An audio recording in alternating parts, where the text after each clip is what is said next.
ibigay mo sa akin. Dahil kung magmamatigas ka, titiyakin kong paglalamayan ka na ng mga kapitbahay mo bukas. Ito palang ibig sabihin ni Tita Glo na sa gitna ng panganib, ang kapangyarihan ng kwintas ay aking mararamdaman. Pero bakit niya ibinigay ito sa akin? Nasisilaw ako sa kwintas niya. Ngunit kailangan ko makuha yun.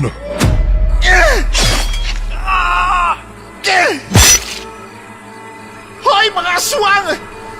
Hindi na ako natatakot sa inyo!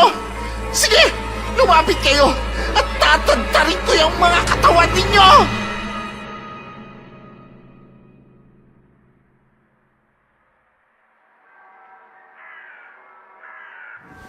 Massage stick, volcanic stone, oil, alcohol.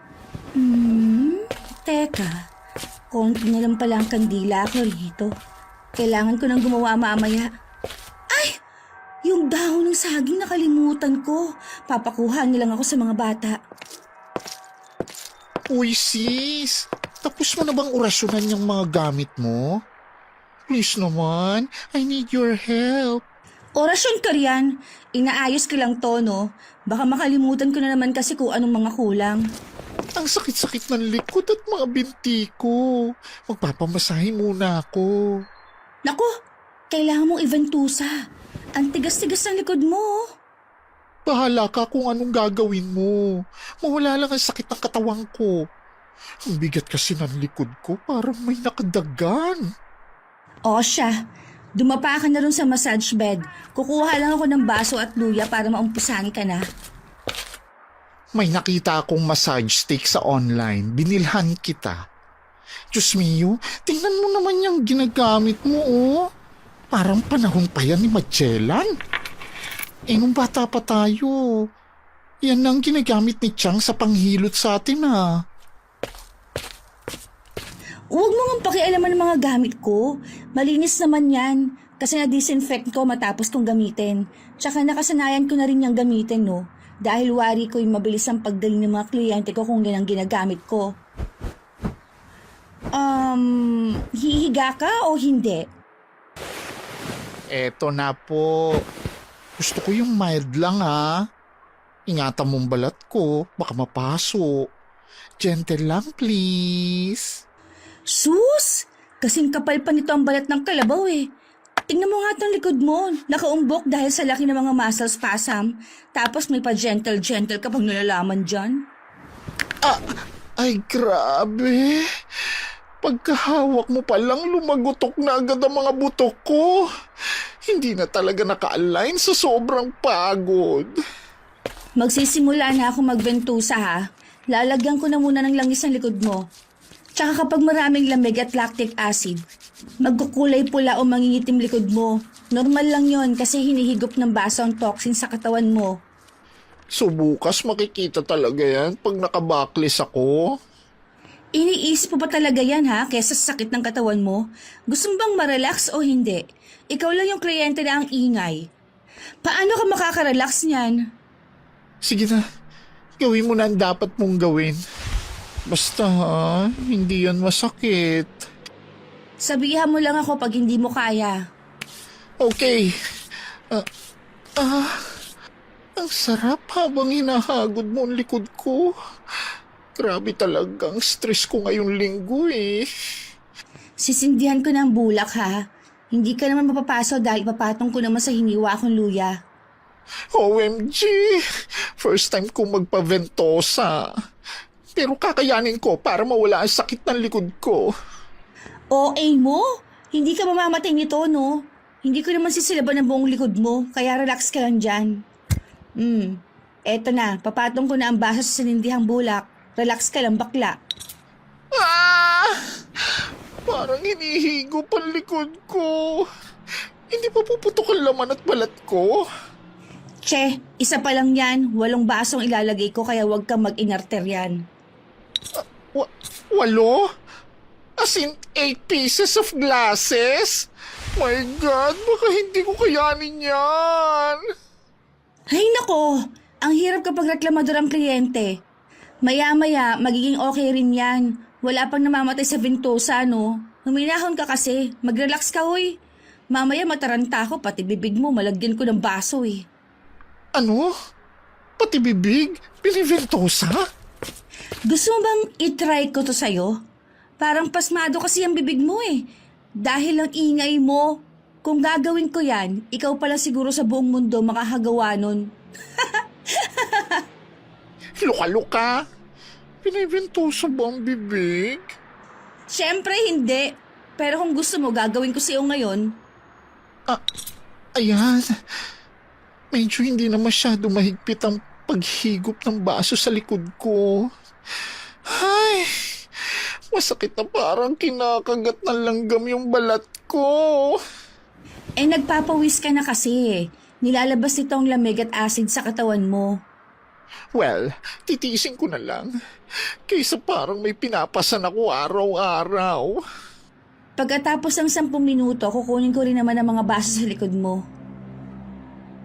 Nagsimulang gumupit ng dahon ng saging si Valerie upang gamitin yon sa pagmamasahe. Muli niyang binalikan ng pinsan upang tignan ang mga baso sa likod nito. Tumingin siya sa kanyang relo at umupo. Nagsasalita pa si Beauty, ngunit unti-unti siyang napapikit. Lumipas ang 20 minutos. Hindi pa rin nagigising si Valerie. Naku, anong oras na ba? Bakit parang ang tagal ng 10 minuto? Hindi pa rin niya to kinukuha. Sis? Andiyan ka pa ba? Parang mahigit 10 minuto na oh. Ay, baka nagbanyo. Hintayin ko na lang ng konti.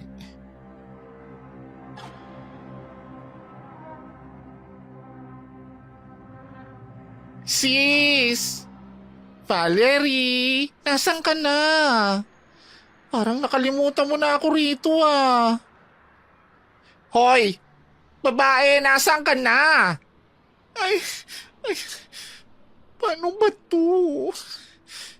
Mukhang nakalimutan na ako ng babaeng yun ah. Ang hirap naman tumayo. Teka, baka mabasag ang mga baso na nasa likod ko. Aray! Aray! Kailangan kong tumayo ng dahan-dahan para hindi magsilaglagan ang mga baso. Nasaan na kaya yung babaeng yun? Dahan-dahang lumabas ng silid si Beauty at lumakad. Nandilat ang kanyang mga mata nang makitang tumutulo pa ang laway ni Valerie habang naghihilik sa sofa. Hoy girl! Gumising ka nga riyan! Anong oras na oh? Sabi mo 10 minuto lang ang paghigop ng mga baso sa likod ko. Haler! Kalahating oras na oh!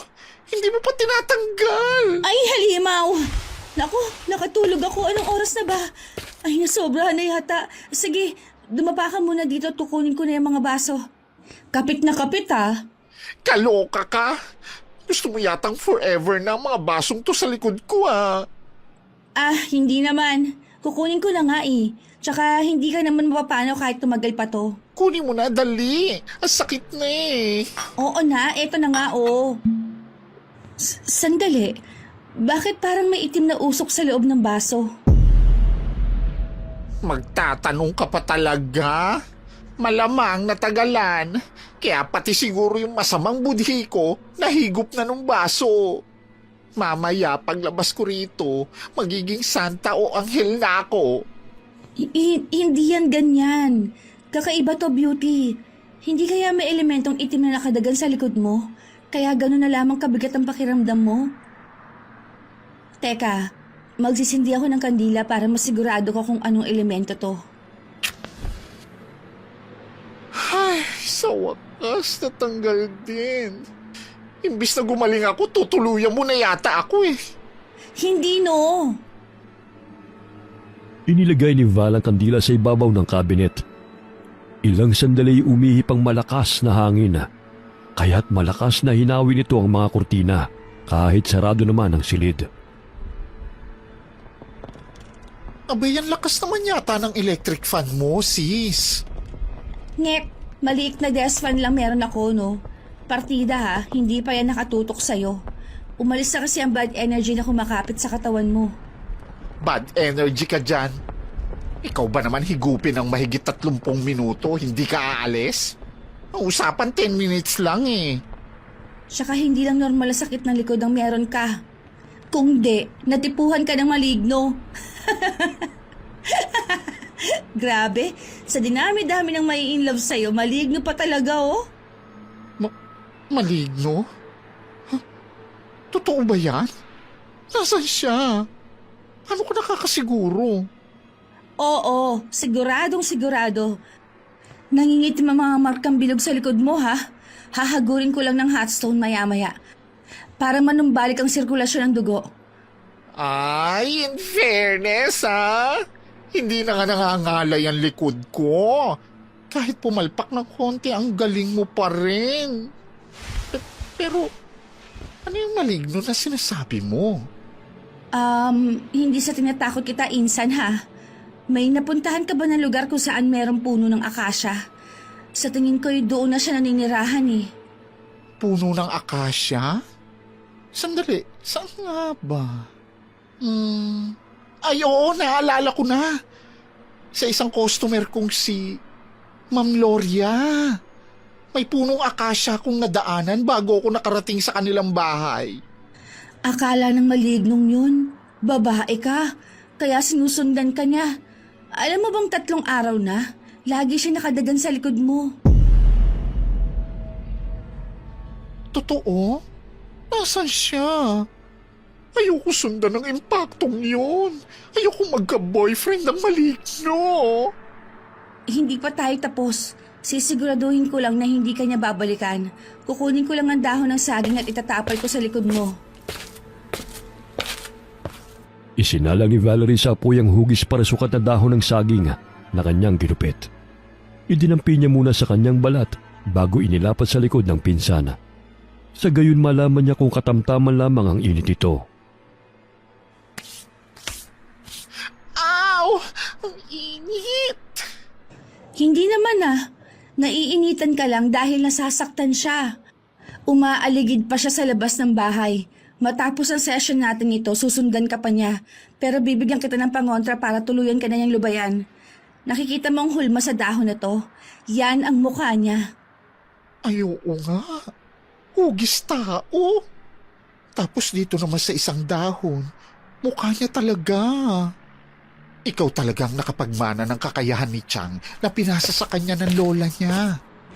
Sabi ni nanay kasi, ang pangatlong anak daw ang magmamana. Pangatlo siya, pangatlo ako. Kaya no choice ako.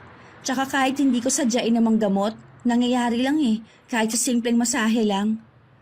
May ganyan talagang talento, Sisi. Kaya keep mo yan. Oh, hayan.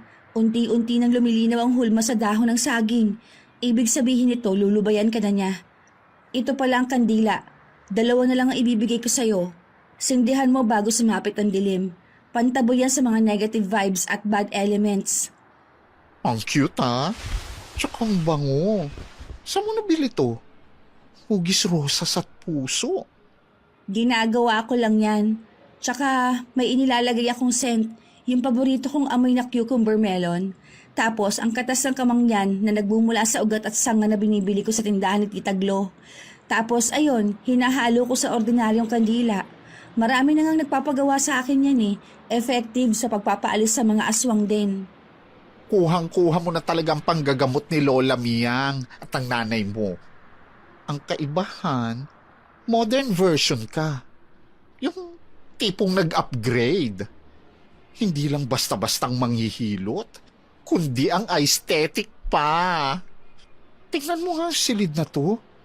Hindi kalakihan pero ang ganda. Kumusta na ang pakiramdam mo? Siyempre, ang gaan na. Salamat sis ha. Tumihaya ka na riyan para ang paa mo naman ang mamasahihin ko. Ay, may aayusan ako sa susunod na buwan sa customer kong ikakasal. Magpapatulong din ako kay Margaret, yung kaibigan kong bakla. Pero ako ang mag-aayos sa ikakasal. At siya sa ibang mga abay. Kung pwede, samahan mo ko, Val. Dalhin mo na rin ang mga gamit mo. Baka sakaling magpamasahe ang mga yun. Dahil pagod na rin pagkatapos ng kasal. Saan ba ang kasalan?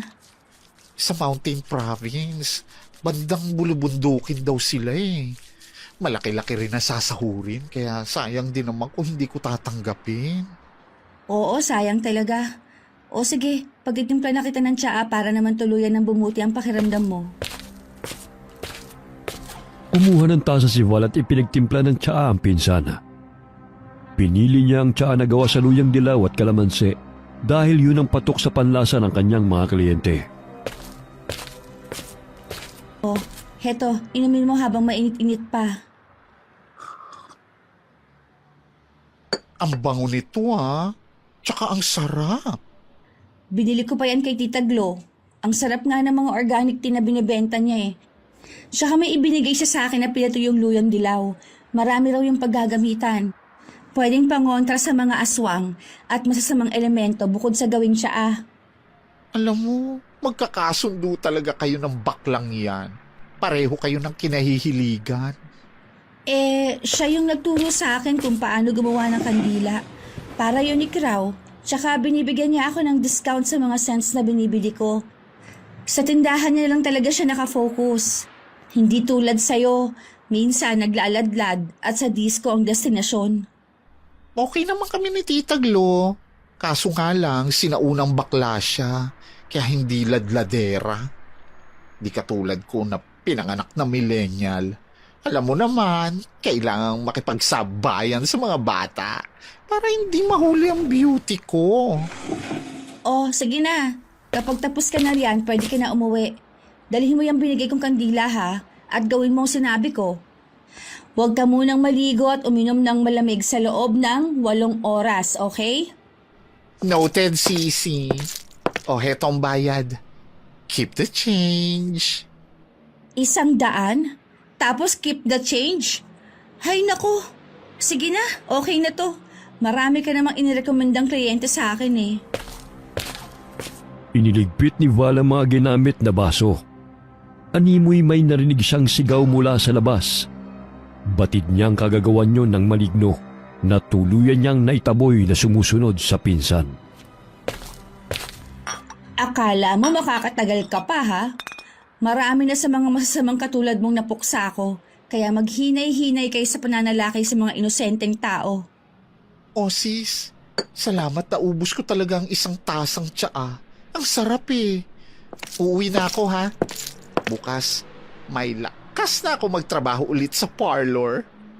Iwan mo na lang dyan ang tsaa. Ako nang bahala magligpit niyan. Ay, konti na lang din palang natira kong langis. Pakagawa nga mamaya. Marami pa namang nauhulog na niyog sa bakuran ni na ate. Sayang naman yun kung hindi mapapakinabangan. Malaki ang matitipid ni Valerie sa langis na kanyang ginagamit sapagkat siya na mismo ang gumagawa nun. Kakaibang mabangong amoy ng kanyang langis dahil nilalagyan niya yun ng katas na mga halamang gamot. Hindi lamang yun basta-basta langis na pangmasahe, kundi maaaring gamitin din sa mga sugat at sakit na dulot ng masasamang nilalang. Tamang-tama na rin ang pamangkin ko. Noy! Pakikuha mo naman ako ng nyog, oh. Gagawin kong langis. Bibigyan kita ng 20. Aba, ang bilis utusan ah. Nagpasama pa talaga sa mga kalaro niya. Sige na nga. Bibigyan ko na lang ng tigsa 10 piso 2 batang kasama mo. Oh, eto sa'yo, Noy. 20. At itong isang 20, hatiin mo sa kanila, ha? Matapos tanggapin ng mga bata ang pera, ay dali-dali silang nagsitakbuhan patungo sa tindahan ni Tita Glo upang bumili ng mga chichirya. Imbis na makatipid ako, napagastos pa ako sa mga batang yun ah. Babalatan ko na nga itong mga to para maaga ako matapos. O sis, bakit hindi ka magkanda o gagaryan? Grabe ka naman, para mauubusan ka na ng nyug niyan ah. Isang sako talaga? Pinakuha ko sa mga bata. Gagawin kong langis. Konti na lang kasi natira sa ginagamit ko eh. Tsaka ka talaga. Bakit kasi hindi ka nalang bumili ng massage oil na gagamitin mo? Ang dami kaya sa store. Pinapahirapan mo pang sarili mo. Alam mo naman na gusto kong ako mismo ang gumagawa ng ginagamit ko, di ba? Tsaka sayang naman to kung hindi pa pakinabangan. Ang dami nga natira dun, oh. Gagawin mong langis ang lahat ng to? Mga 10 lang muna siguro. Tulungan na nga kita riyan. Di ba marunong ka mag-facial? Organic facial, oo. O siya, bukas daw magpa-facial yung mga bisita ni Madam. Dalhin mo yung mga gamit mo o anumang mga abubot mo riyan. Kailangan daw maganda sila bago ang kasal. Sige ba? Ay, may kliyente yata na naroon sa labas ng mini spa ko. Dito na lang muna natin iwan ng mga nyog. Wala namang kukuha nito eh. O siya, aalis na ako ha. Basta bukas, mga 10 a.m. susunduin kita. No problem. Sige, salamat sa paghatid. Pupuntahan ko muna mga yon. Medyo dumidilim na eh.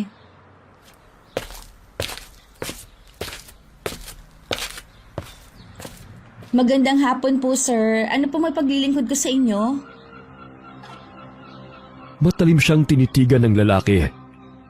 Ilang sandali na pangiti ito sa kanya at napako ang tingin sa suot niyang kwintas. Masakit kasi likod ko eh. Itinuro ako ng isang kakilala ko rito. Magaling ka raw manghilot. Ah, ganun po ba? Sige po. Sandali lang at bubuksan ko lang po ang pintuan.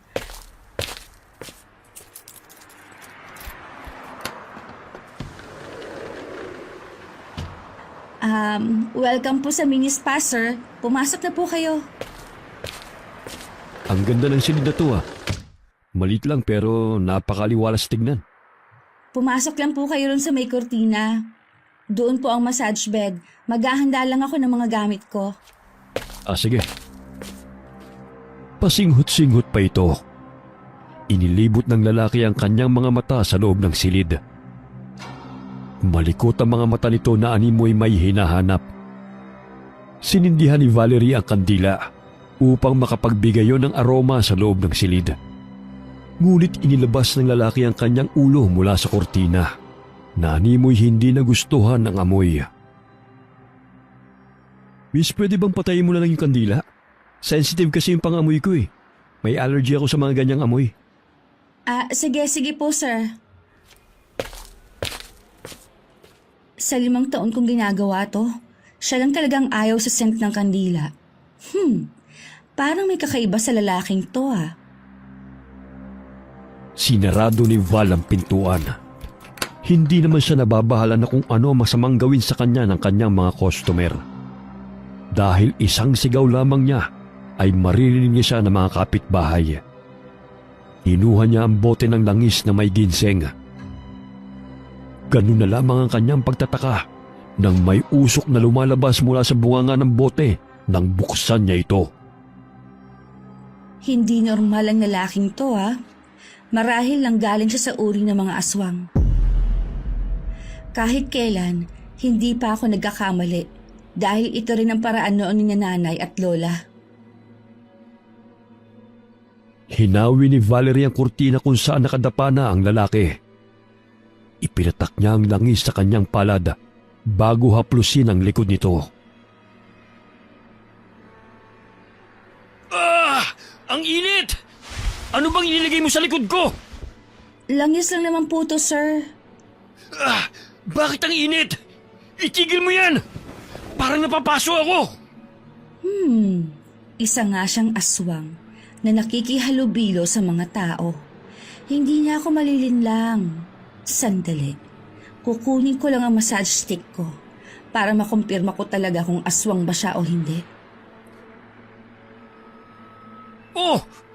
Tutunga ka lang ba dyan? Wala ka bang gagawin? Akala ko ba magaling ka? Sige. Pahiran ko na lang po muna yung likod nyo. Wala pa nga po akong ginagawa, nasaktan ka na kaagad. Ibang langis na lang po ang ipapahid ko sa inyo. Tumayo ang lalaki na matalim na nakatingin kay Valerie.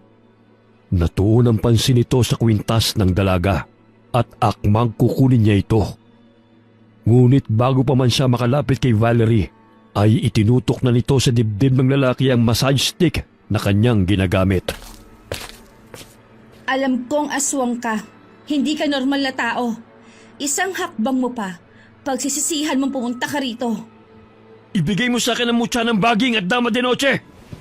Alam kong ikaw nakapagtanga nun. Anong pinagsasabi mo? Wala akong ganon. Ibigay mo sa akin.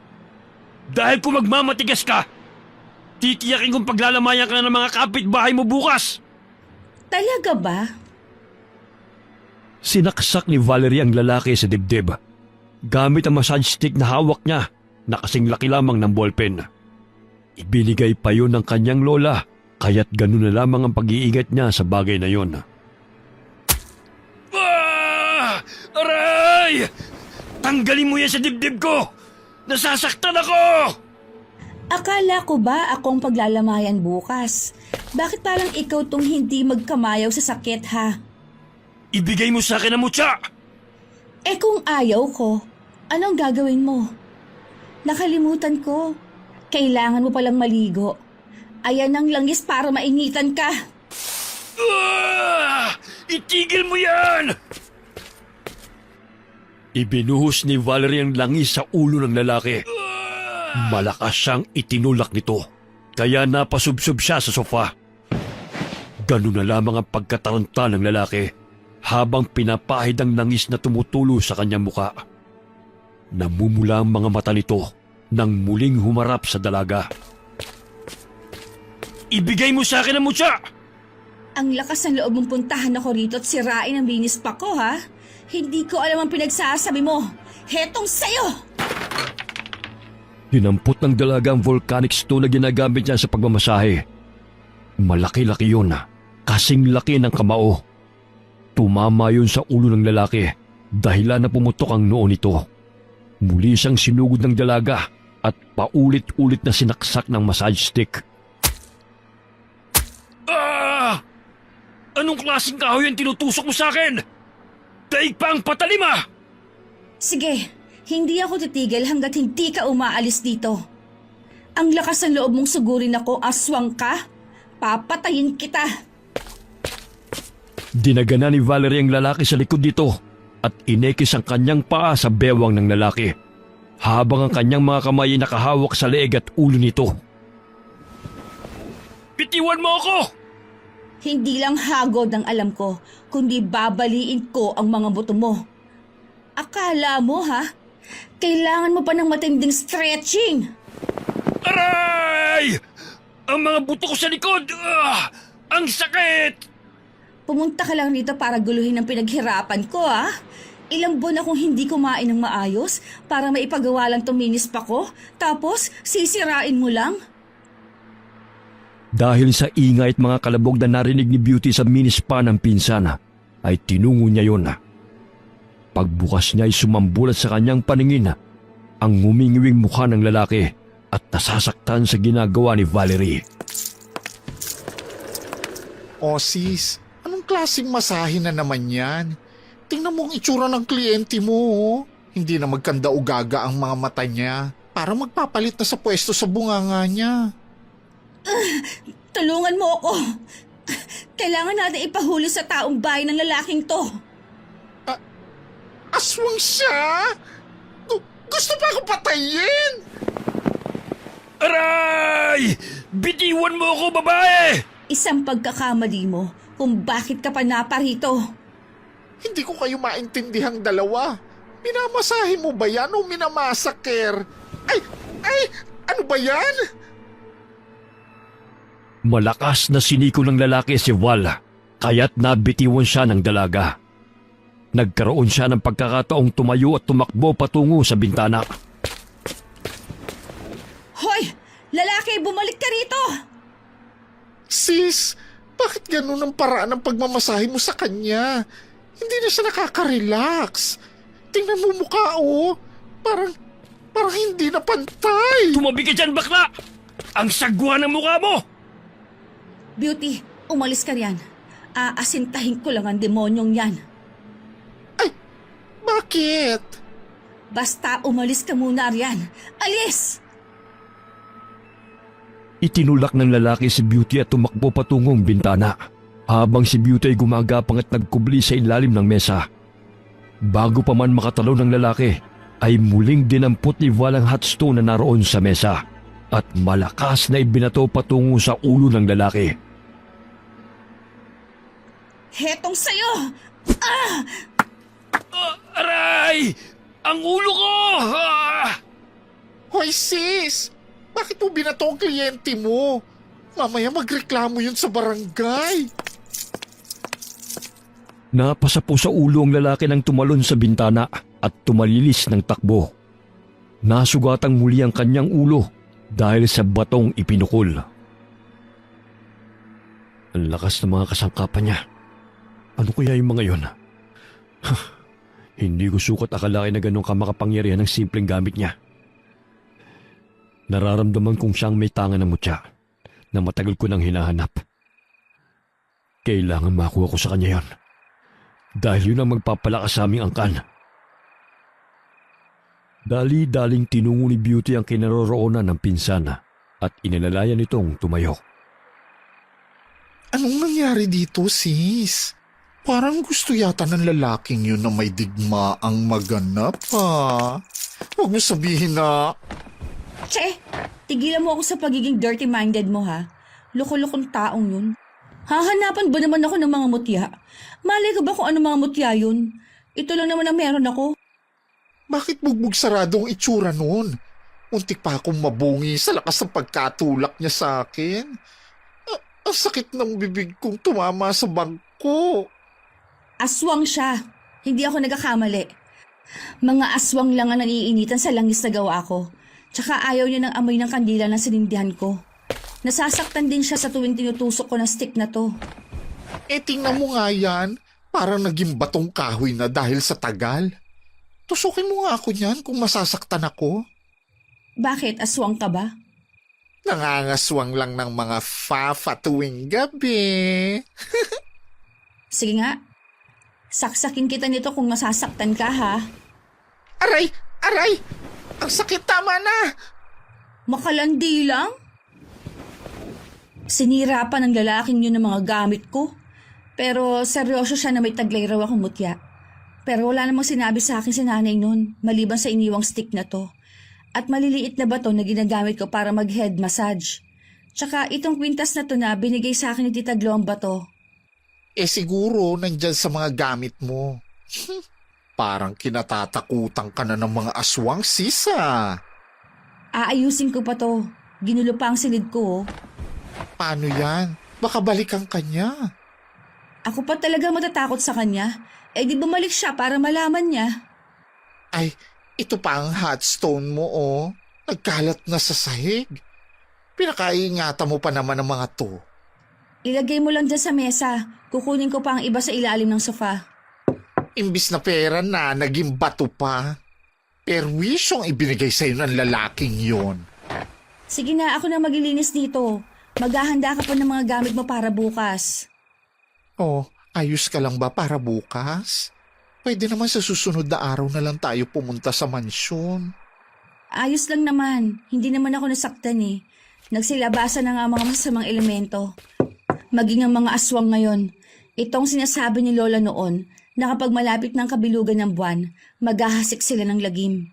Kaya siguro hinahanap ng lokong lalaking yun ng mga mutya na sa palagay niya nasa akin. Sa gayon, walang kukontra sa kanila.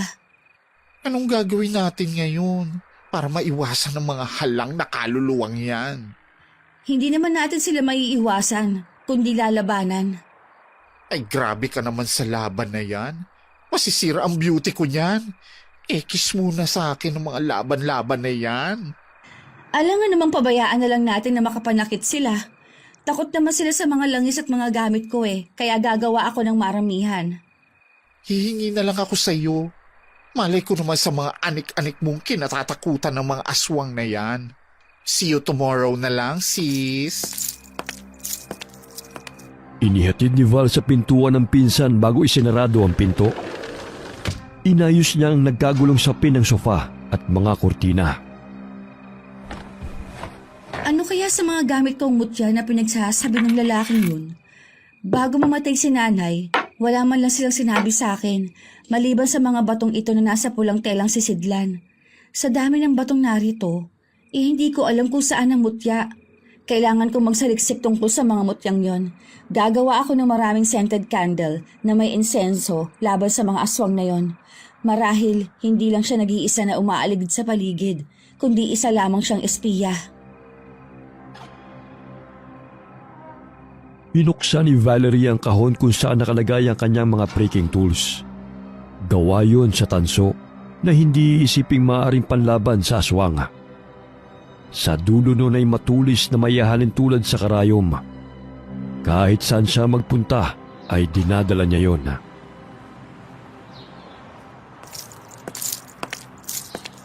Girl, are you ready? Beauty is ready!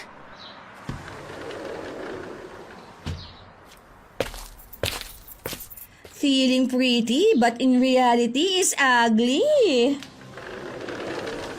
Patawang dugtong ni Valerie sa maarting sigaw ng pinsan nang bigla niyang buksan ang pintuan. Bit-bit din niya ang kanyang mga gamit at handa na rin siyang umalis.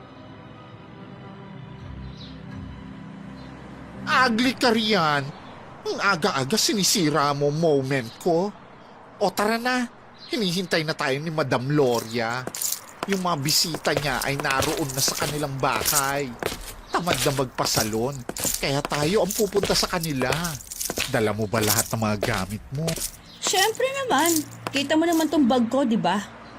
Yan lang? Susmiyo, wala pa nga sa kalahati ng mga gamit ko. Oh, tulungan mo na lang ako sa pagbitbit ng isa kong bag. Dadaanan na lang natin si Darwin. Siya maghahatid sa atin sa maison ni Madam. Nandiyan ang blower ko, kaya huwag mong ibabagsak ng todo. Ay, ayan na pala siya. Akala ko tulog pa. Alas 9 na ng umaga, no? Grabe naman kung tulog pa siya.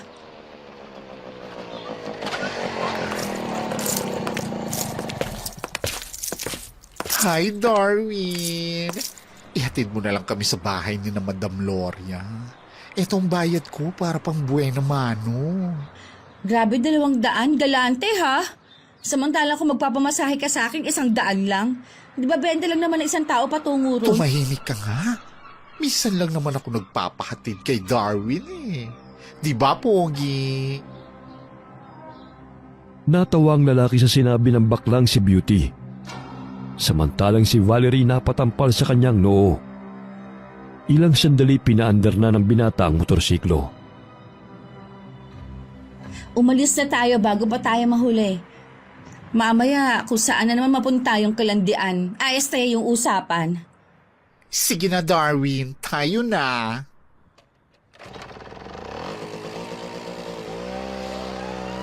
Kung makatitig ka sa kanya, parang matutunaw na.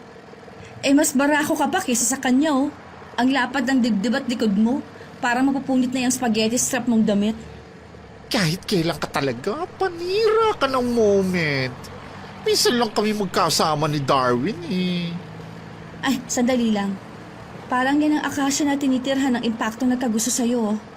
Ang magiging boyfriend mo sana. Gaga, pinaalala mo na naman sa akin. Bigla tuloy tumindig ang mga balahibo ko. Baka makita ka na naman, ha? Bakat na bakat pa naman ang katawan mo sa iyong damit. Tsaka hindi siya natakot sa'yo, no? Parang si The Rock na may buhok at naka-makeup. Isa pa talaga, itutulak pa kita palabas ng motorsiklo. Oh, bakit? Totoo naman, ah.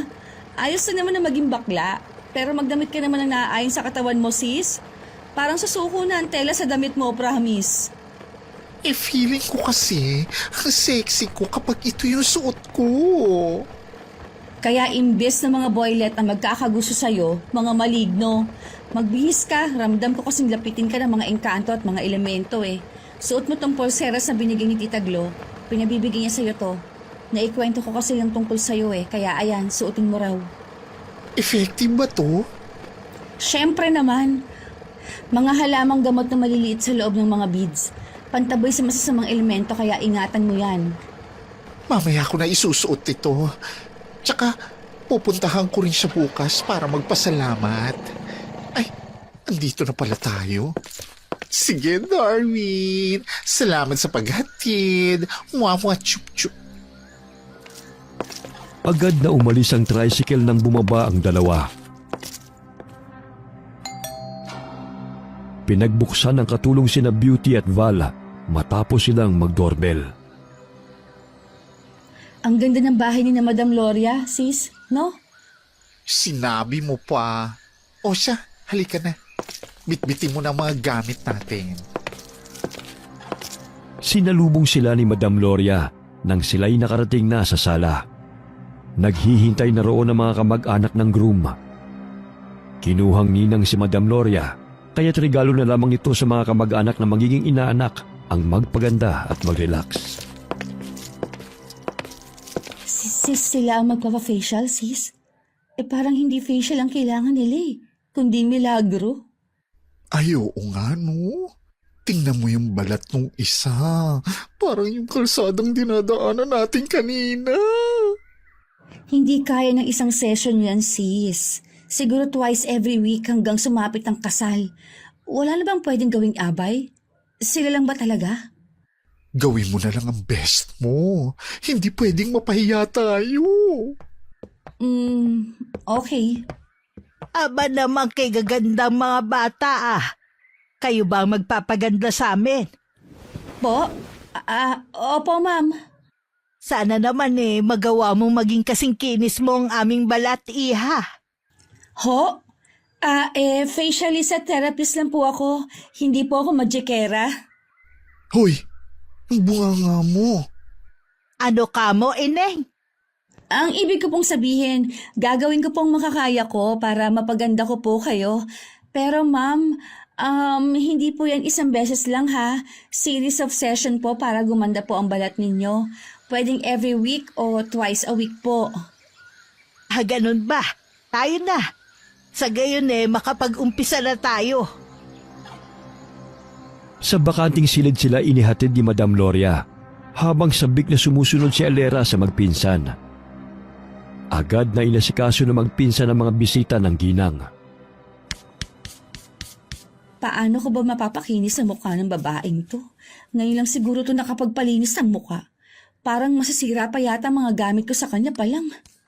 Alam mo, iha, kung hindi lang kay Gloria, hindi talaga kami makakapagpaganda tulad nito.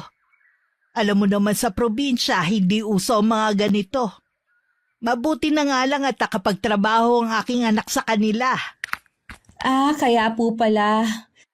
Gusto ko maging kasing kinis ng pisngi mo ang pisngi ko pagkatapos nito. Napaka-imposible naman po nun, ma'am.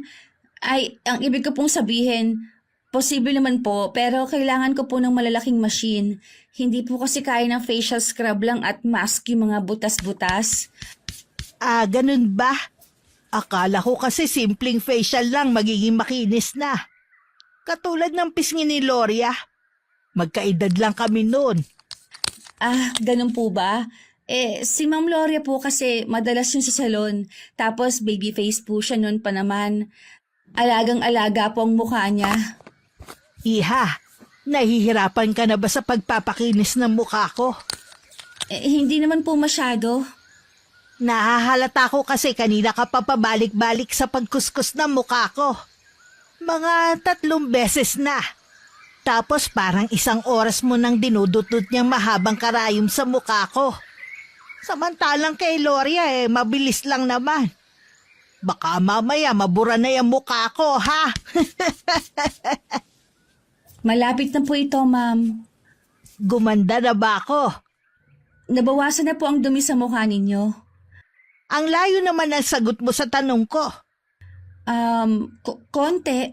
Alam mo, ma'am, ang kagandahan ng tao, hindi lamang sa panlabas na kaanyuan, kundi sa busilak na kalooban. Kung tinatanong niyo po ako kung gumanda kayo, masasabi kong naging maaliwalas po ang inyong mukha at malinis. May improvement naman po, Natutuwa ako sa'yo kasi ang prangka mo magsalita. Tapos na ba tayo? Opo. Gumaan ang pakiramdam ko. Sa susunod na linggo ulit, ha? Nilinis ni Val ang mga gamit. Dahil sa kuryosidad ni Alera, ay kinuha niya ang freaking tools ng dalaga at tinignan yun. Hindi niya inaasahan na matutusok ang kanyang daliri. Aray ko! Naku ma'am, matalim po ang dulo niyan. Naningkit ang mga mata ng dalaga nang maninaw ang biglang pagbabago ng mukha ng babae nang ito'y masaktan. Animoy naging kulay kahel ang mga balintataw nito. Nang siya'y kumurapay na numbalik sa normal ang balintataw nito. Napatras sa kinatatayuan nito ang dalaga. Dali-daling lumabas ng kwarto si Alera at tinungo ang banyo. Bakit gano'n na lamang ang kanyang reaksyon? Bakit nagbago ang kulay ng kanyang mga balintataw? Biglang nakaramdam ako na mabigat sa babaeng yun Oh, tapos na ba si Ma'am Alera? Nasaan na siya? Lumabas eh. Sino na po ba ang susunod? Simula nang makita ng dalaga ang pagbabago ng balintataw ng babae, ay hindi na nagbago ang kanyang pakiramdam. Sa hinuha niya ay may kakaiba sa mga bisita ni Madam Gloria. Mas maganda kung magsisindi tayo ng scented candle para naman relaxing. Anong klaseng kandila ba yan? Bakit parang ang sakit sa dibdib? Mild lang naman po to. Tsaka aromatherapy po ito, ma'am. Maging si Madam Gloria ay nabanguhan sa kandilang sinindihan ni Val. Ngunit hindi kinaya ng mga bisita nito ang nalalanghap. Tila hindi mapakali ang mga ito at animoy nahihilo. Ay bakit naman mga madam? Nakaka-relax po ang amoy ng scent ha? Patayin mo yan, iha. Hindi kami sanay sa mga ganyang amoy. Sige po. Maging si Madam Gloria ay nagtaka sa kanyang mga bisita. Ngunit hinayaan na lamang nito dahil hindi nga ito sanay sa mga bagay na yon dahil laking probinsya. Natapos makulayan ang buhok at pagpapaganda ng mga bisita. Alas 7 na ng gabi nakauwi ang dalawang magpinsan. Alam mo, sis, ang weird na mga bisita ni Madam. Sana naman hindi magkatotoong hinala ko. Naaswang sila? Oo, yung Alera, hindi yun makatingin ng diretso sa akin. Parang iniiwas sa yung tingin niya. Sa tuwing tititigan ko siya sa kanyang mga mata. Hindi ko maintindihan pero nahahalata ako eh. Ayan ka na naman eh. Baka duling lang o kaya banlag. Gusto pa maging kasing kinis niya si Madam. Gayong parang rough road yung kutis nila, sis. Grabe, sobrang nahirapan ako sa kanila ha. Parang na-overheat pa tong diamond pill ko. Totoo? Nakakatawa ka talaga. Sa bagay, halata naman sa kanilang muka. May ganun talagang mga pagmumuka, no? Ang hirap pagandahin kahit anong pilit. Ikinuwento ni Madam kanina na pamangkin raw niya ang bride. Tapos yung mga bisita niya kamag-anak ng groom. Nakita mo na ba ang groom? Hindi. Pero naririnig ko kay Madam na Edgar ang pangalan. Bakit hindi sa lungsod sila ikasal? Gayong dito naman naninirahan ng bride. Kasi katutubo yung lalaki. Naikasal na sila rito sa West. Pero kailangang ikasal din sila sa lugar ng lalaki dahil tradisyon nila yun. Yung pala. Sana all na lang paulit-ulit na pinapakasalan. Naalala ko sis. Kaarawan pala ngayon ni Margaret. Nag-text siya sa akin. Pumunta raw tayo sa kanila. Hindi ka pa ba pagod? Hindi pa naman. Tsaka minsan lang maganda si Margaret, kaya tayo na. May dumaang tricycle kaya't sumakay sila.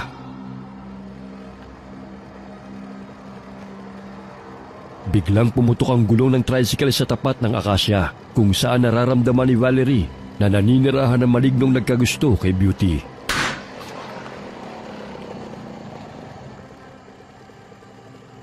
Ay, anong nangyari, Manong? Kung kailan nagmamadali, tsaka pa nasiraan. Sis, parang may nakikita akong anino na naroon sa itaas ng akasya.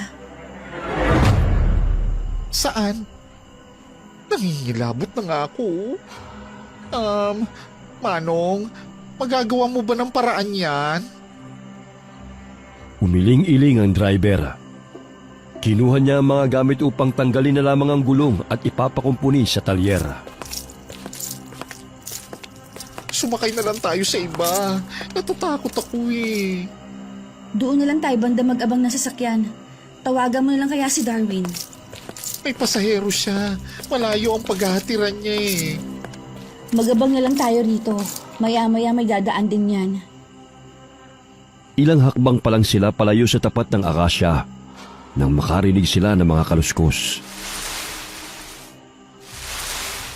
Napansin nilang natumbang driver ng nasiraang tricycle.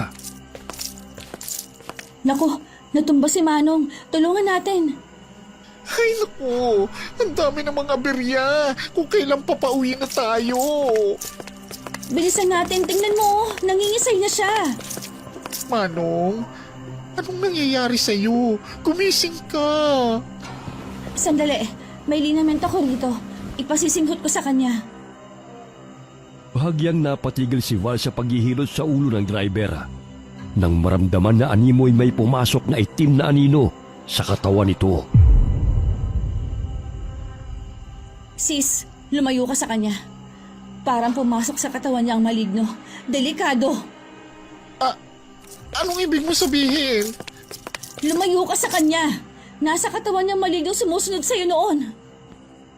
Bago pa man makalayo si Beauty sa tabi ng lalaki, ay nahawakan na siya ng lalaki na pinasukan ng maligno. Biglang iminulat nito ang mga mata at nilamon ng kulay itim ang balintataw ng driver. Huli ka! Ang tagal ko nang gustong makita kang muli, Binibini. Sa dinami-dami ng taong nakita ko, sa'yo lamang ako nabighani. Bitiwan mo ako!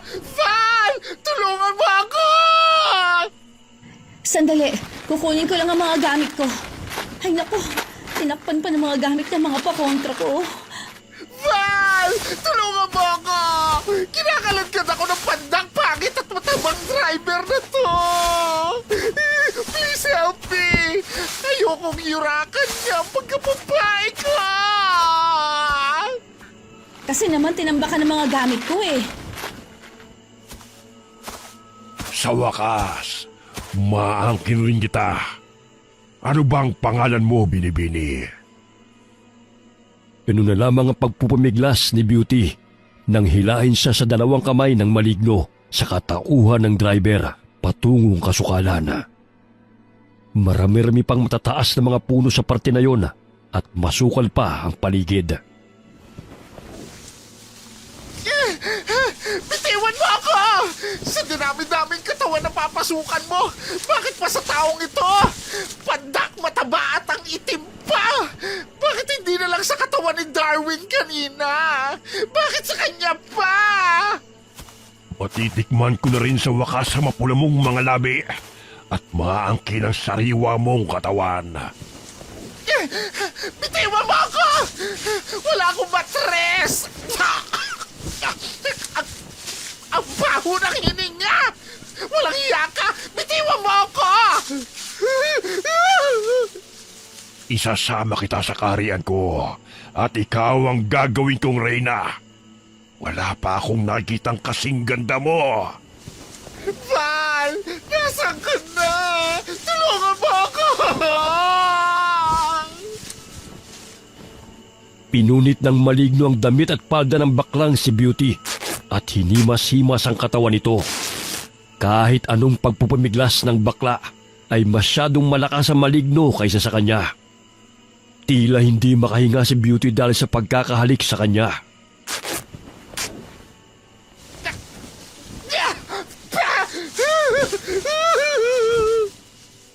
Nakuha ako na rin sa wakas. Beauty, nasan ka na? Sisindahan ko na tong kandila. Yung pangit na babaeng kasama mo, papatayin ko siya. Siya ang magiging hadlang sa pagsasama nating dalawa. Pangit? Sinong pangit? Ang kasama mong babae. Papatayin ko ang pangit na babae yun. Hoy! Bitiwan mo ang pinsan ko! Patayin mo ang ilaw na yan, babae. Hindi ko hahayaan na maging hadlang ka sa pagsasama namin ng aking magiging reyna. Pakawalan mo ang pinsan ko! Hindi kayo bagay! Hoy, pangit na babae. Umalis ka na rito. Kung gusto mo pang mabuhay. Ako? Ako bang tinutukoy mong pangit? Oo, ikaw at wala ng iba. Nagulat si Valerie sa sinabi ng maligno sa kanya. Kaya't napahaplusa sa kanyang mukha dahil napangitan sa kanyang maligno sa kabila na makinis ang kanyang mukha. Mapupungay ang kanyang mga mata at katamtaman ng tangos ng kanyang ilong. Samantalang nagustuhan niya ang baklang si Beauty na halos kalahati sa mukha nito ay ang makapalitong bibig. Bitiwan mo ako! Hindi kita gusto! At hindi ako magiging reyna dahil hindi ako tunay na babae! Hayop ka! Pagsasamantalahan mo pa ako? Aking reyna, anong ibig mong sabihin na hindi ka babae? Gayong napakapula ng iyong mga labi na siyang dahilan na ako'y nabighani sa iyo. Ang iyong makapal na pilik mata at malarosas na pisngi. Tanga ka ba? Bakla ako! Bakla! Bados! Hindi ako totoong babae! Kaya pakawalan mo na ako! Hindi totoo yan. Nililin lang mo lamang ako. Kahit anong sabihin mo, hindi magbabago ang aking pasya na ikaw ang aking magiging reyna. Hinaganan nito si Beauty at pinupunit ang damit ng bakla. Ganun na lamang ang palahaw nito dahil gusto siyang pagsamantalhan na maligno sa katawan ng pandak na driver. Lintik, gagahasain pa talaga niya si Beauty ah. Hoy! Itigil mo yan! Malakas na sinaksak ni Val ng massage stick ang katawan ng lalaking pinasukan ng maligno. Kaya't saglit itong napatigil sa pagpupulit ng damit ni Beauty. Pakialamera ka talagang babae ka. Ikaw ang dahilan kung bakit napalayo sa akin ang aking reyna. Bumalik ka na sa iyong pinanggalingan at huwag ka na lumabas. Hindi ka pwede mag-asawa ng tao dahil hindi siya immortal na katulad mo. Masasaktan ka lang dahil ang mga katulad niya may kamatayan. Magiging immortal siya kapag nasa daigdig ko na siya. Kaya hayaan mo na kaming mamuhay ng aking reyna. Muling itinarak ni Valerie ang massage stick sa katawan ng lalaki. Lingid sa kanyang kaalaman na yun ang mutya ng baging na lumusot sa kahoy na hinahanap sa kanya ng aswang na ginawa niyang massage stick. Mabisa yung pangontra sa mga aswang at itim na elemento. Kaya't sa tuwing tinatamaan sila nito ay nasasaktan sila katulad sa pagsaksak sa nila ng patalim na gawa sa tanso.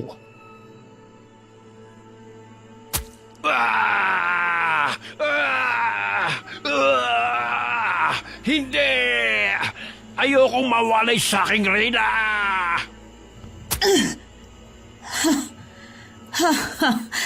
Unti-unti na siya nangihina. Oops! Bumagsak na ang katawan ng lalaki. Siguro nilisan na ng malignong katawan niya.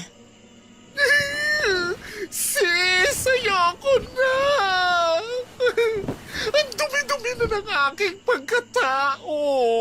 Niyurakan ng malignong iyon! Umalis sa katawan ni Manong. Kaya mo na bang bumangon? Kung sa katawan ni Darwin siya sumanib, kahit isang araw pa kami mag-rumble. Kaso sa pandak na driver pa na yon. Ang baho pa ng hininga nang hinalikan niya ako. Grabe. Gandang-ganda sa'yo oh. Samantalang napapangitan siya sa akin. Ganyan pala mga maligno. Ngayon alam ko na. Ligtas ako sa kanila. Luka-luka! Tulungan mo ko. Parang napilayan yata ang paa ko. Ilang sandali na himasmasa ng driver at palinga-linga sa paligid. Nagtataka pa siya kung bakit sila naroon at masakit ang kanyang katawan. Bago tayo umalis, magisindi muna ako ng kandila sa palibot ng puno ng akasya. Sa gayon, hindi na siya maaaring makalabas pa rito. Walang hiya siya. Nilapastangan niya ang katawan ko! Grabe, patay na patay sa'yo ang malignong yun ha. Lumabas sila sa kasukalan kasama ang driver na naguguluhan pa sa pangyayari. Ilang sandali pa'y napadaan si Darwin at laking pagtataka nito kung bakit ganoon ang ayos ni Beauty. Darwin? Hoy! Impacto! Narito na si Darwin! Lumabas ka na sa pinagtataguan mong hayop ka! Nandito na siya! Gamitin mo siya para angkinin ang katawan ko! Bahala nang yurakan mo ang aking pagkatao! Anong pinagsasabi mo? Nakikita mo ba yun? Di ba nagsindi ako ng kandila sa palibot ng tinitirhan niya? Ang ibig sabihin nun, hindi na siya makakalabas pa. Kaya kahit mamaos ka pa sa kasisigaw, hindi na siya makakalabas. Baka pwedeng mapawalang bisa ang ginawa mo, girl! Sandali, tatanggalin ko ang mga kandila. Gaga, umuwi na tayo. Hindi na yan mawawala ng bisa. Wrong timing naman, oh! Sumakay sila sa tricycle ni Darwin. Maging ang pandak na lalaki inihatid sa bahay nito at ipinagpabukas na ang pagkukumpuni ng sira nitong tricycle.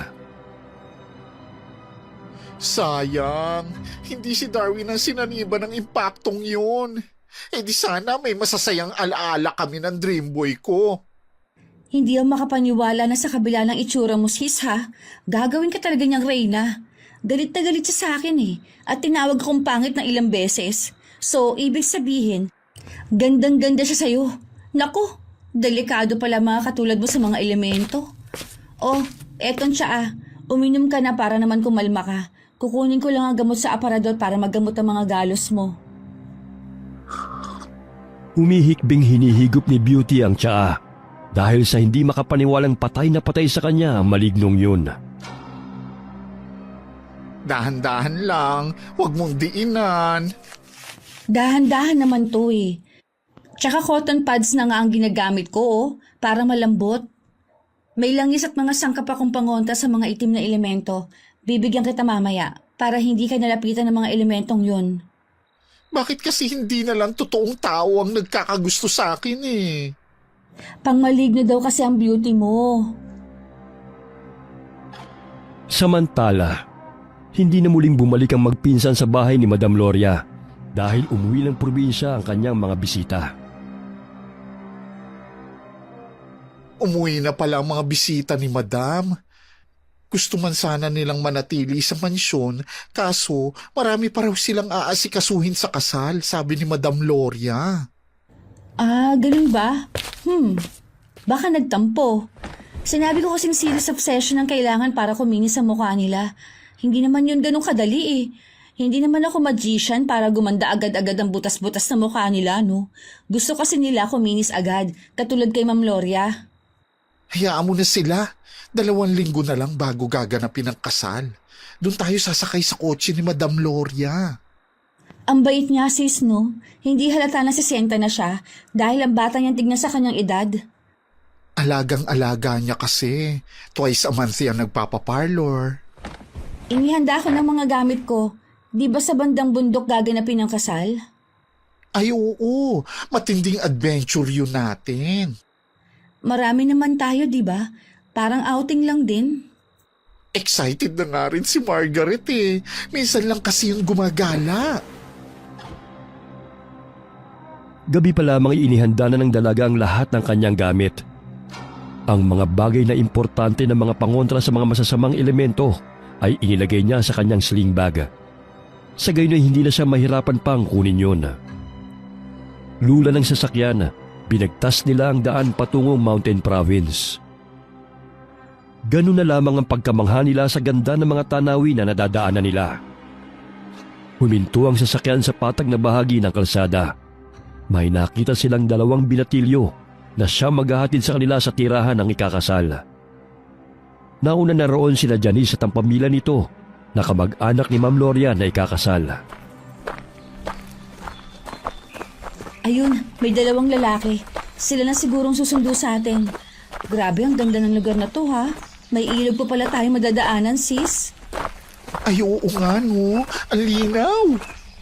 Tutulungan ko lang si Margaret sa pagdadala ng ibang mga gamit mo. Parang sinama mo lang siya para maging personal assistant mo eh. Hindi na siya magkanda o gaga sa pagbitbit ng mga gamit oh. Kaya niya yan. Konting gamit lang naman ang dinala ko. Mga makeup kit. Nasaan ang pulsera sa binigay ko sa'yo? Mamaya pag nasaan ka na naman ng mga naninirahang engkanto rito. Ay, oo nga pala. Nandito sa bulsa ko. Hindi ko nahahayaan pang mangyari yon. Ayos lang sana kung pogi. Pero kung tsaka, hindi pa pwede. No. Ay!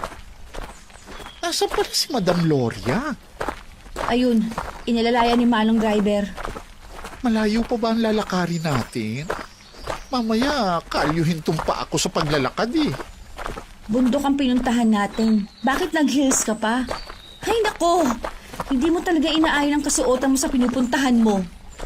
Dito ako komportable. Wow!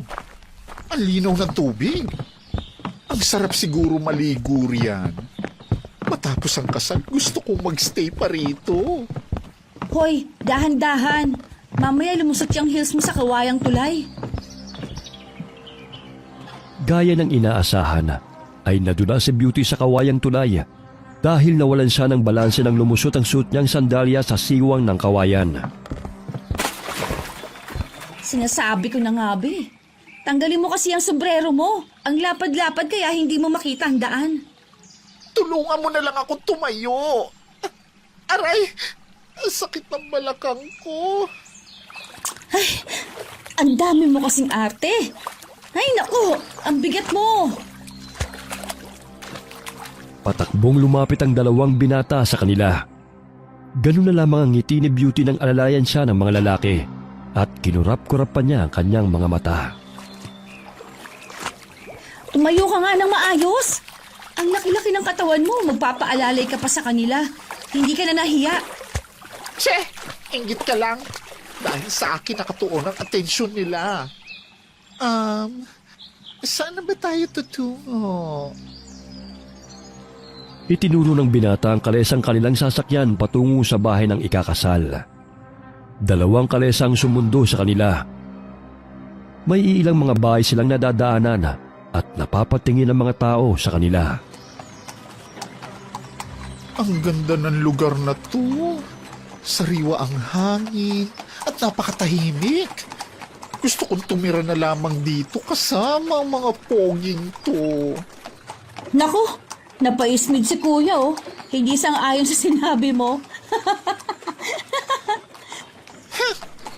Naiinggit ka lang dahil mas maganda ako sa'yo.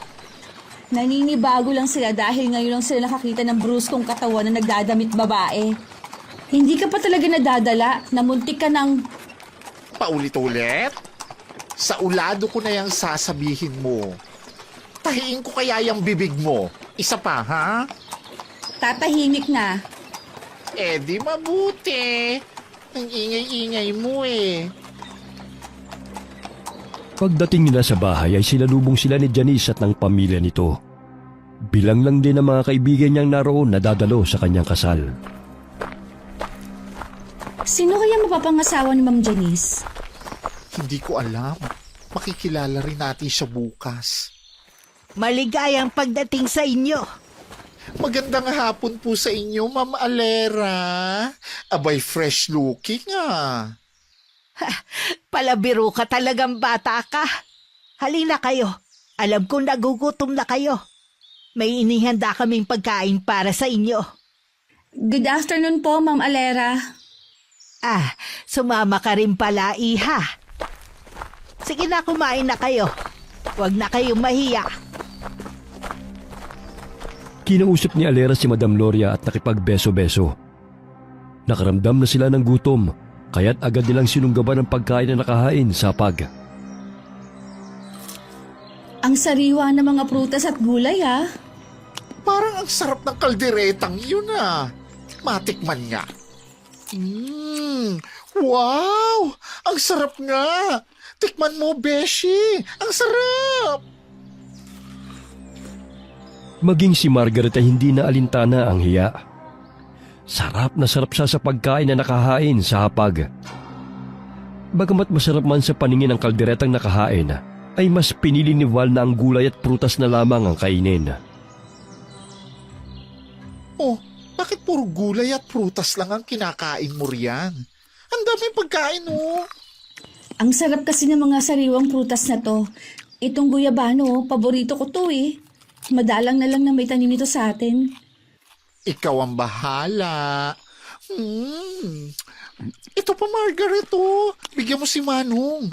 Lahat na lang ng ulam nandito sa harapan ko. Dahan-dahan lang sa pagkain, huy. Mamaya mabiglaan tiyan mo. Tingnan mo nga yung damit mo, parang mapupunit na. Tsaka yung pusod mo sumisilip na ha, dahil hindi na makahinga. Gutom ako eh. Sa layo ba naman ang nilakbay natin eh.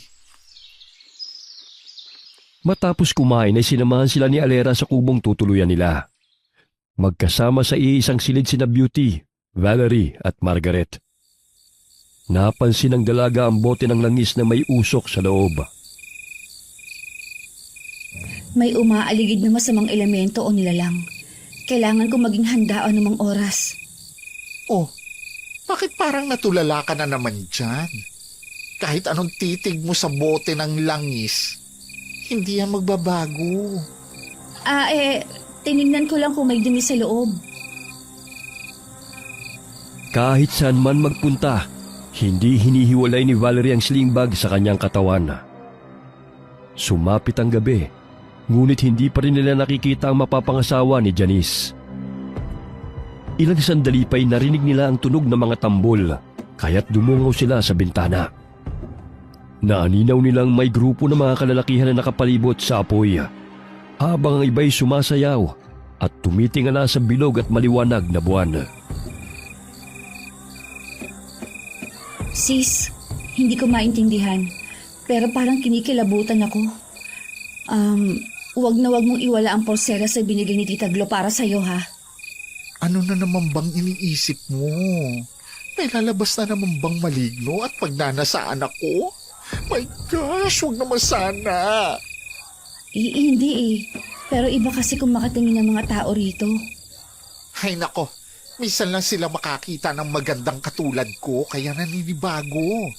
Malamang nagagandahan sila at nasisexihan sa akin.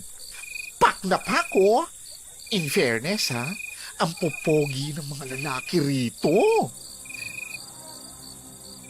Umikot si Beauty at hinampas pa ang kanyang puwet habang nakaharap sa pinsan bago umupo sa kama.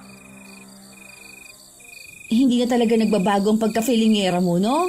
Seryoso ako. Matulog na nga tayo. Sarado mo na yung bintana. Kung ano-ano ang mga iniisip mo eh. Tularan mo na lang yan si Margaret. Ang lakas kong makahilik oh.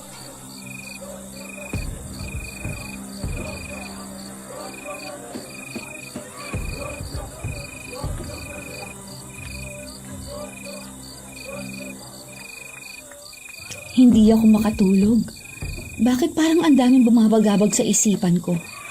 Tila may mensaheng pinapahiwatig ang bawat paghampas ng tambol. Hindi mapakali sa higaan si Valerie, kaya't nasisiko niya ang pinsan ng hindi namamalayan. May plano ka bang matulog, sis? Kanina ka pa balisa. At ang likot-likot mo. Mag-aalas 11 na oh. Ay, sorry. Kukuha na lang ako ng tsaa. Nanibago lang siguro ako sa lugar kaya hindi ako makatulog. Ano yun? Bakit may umuungol na tao? At may mga yabag ako narinig mula sa labas. Matignan nga. Napatampal ng bibig si Valerie nang muli siyang sumilip sa bintana. Naaaninag niya na may 3 katutubo na tila may kinakarga. Hindi niya mawari kung ano yun dahil madilim ang paligid. Batid niyang abala ang mga taong naroon sa kasalan. Ngunit hindi niya mawari ang kabang nararamdaman. Habang lumalalim ang gabi, palakas ng palakas ang puting usok na nagmumula sa bote ng langis hanggang sa umapaw na ang likido sa loob nun. Hindi na ito kutob lang. Sigurado ako mga aswang sila at nanganganib ang buhay namin. Kailangan kong gumawa ng paraan para makauwi kami ng ligtas. Ang kandilang may sangkap na insenso. Tama. Lalagyan ko lang ang kwartong to. Sa gayon, walang makapasok na aswang.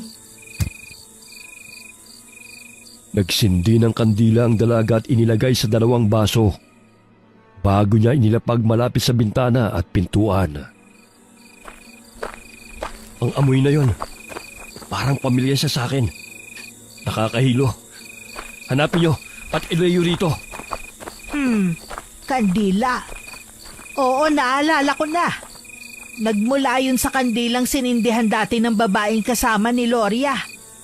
Bakit pa kasi sinama pa niya ang babaeng yun eh? Sinong babae, Inang? Ang babaeng kasama ng baklang parlorista. Bakla at babae? Naalala ko noon. May pinuntahan akong babae. Nasang naramdaman ko may tangan ng mutya ng baging at dama de noche. Ang lakas niya. Marahil ang tinutukoy mo yung 2 tao na nakasagupa ko noon. Kailangan natin silang patayin. Dahil hindi basta-basta ang lakas ng babaeng yon. At kukunin kong mutya sa kanya na siya magpapalakas sa ating angkan. Gusto ko siyang makita upang masiguro ko kung ang babaeng bisita ay ang babaeng tinutukoy ko. Inihahanda na ni Dodi ang ihahanda sa kasal. At walang sino man ang maaaring makatakas na bisita. Dahil lahat sila magiging pagkain natin. Bahala kayo sa gagawin niyo sa ibang mga bisita. Basta huwag niyo sasaktan at gagalawin si Janice. Dahil malaki ang tulong niya sa ating angkan. Kahit labag sa ating tribo ang iyong kagustuhan na magpakasal sa normal na tao, ginagalang ko ang pagpapasya mo, anak. Hindi ka naman nagkulang upang punan ng kumakalam naming sikmura eh, sa dugot laman ng mga tao. Dahil sa antas ng pamumuhay sa lipunan ng pamilya ni Janice at Madam Loria, magagamit natin sila para malaya tayo makapaghalubilo sa maraming tao at mapapadali ang ating pambibiktima na walang nakakaalam. Dahil yun sa limpak-limpak na salapi at kanilang yaman. Naninaw ni Valerie na may mga taong paparating. Palinga-linga sa labas ng bahay na kanilang tinutuluyan at napakusot ng ilong. Ang iba'y lumalayo dahil sa hindi makayanan ng amoy.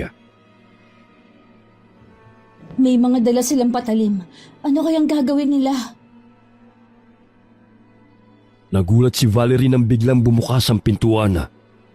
Napalingon siya roon at bumungad sa kanyang paningin ang lalaking pamilyar sa kanya. Ikaw?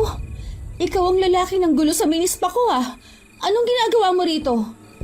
Kay liit naman ang mundo at dito pa tayo nagkita. Sagutin mo ang tanong ko. Ano ang ginagawa mo rito? Ikaw, anong ginagawa mo rito? Hindi ka naman kamag-anak ni na Janice. Isinama sila ni Loria, anak. Hindi ko sukat akalain na siya ang tinutukoy mo. Siya nga, Inang. Ang babaeng tinutukoy ko na may mutyang tangan. Ibigay mo sa amin ang mga hinihingi ko sa'yo kung gusto mong mabuhay pa ang mga kasamahan mo. Anong bagay ba ang kailangan mo? Wala akong alam sa mga mutya na pinagsasabi mo. Sis, bakit ang ingay-ingay mo naman? Matulog ka na nga. Nalimpungatan si Beauty dahil sa ingay ng mga tao sa kanyang silid. Hindi na malaya ng dalaga na tuluyan ng natunaw ang mga kandila na kanyang sinindihan, kaya nawala ang amoy nun. Magmamaang-maangan ka pa. Ibigay mo na sa akin ang mga mutya. Wala nga akong alam. Hindi ka ba nakakaintindi? Nilapitan ng lalaki ang dalaga at hinila ang paa nito, kaya't tinadyakan siya ni Valerie. Subalit dahil sa lakas ng kanyang sipa, ay tinamaang muli ang nakaidlip na si Beauty. Aray, ano ba yan? Kanina ka pa, ha? Ha?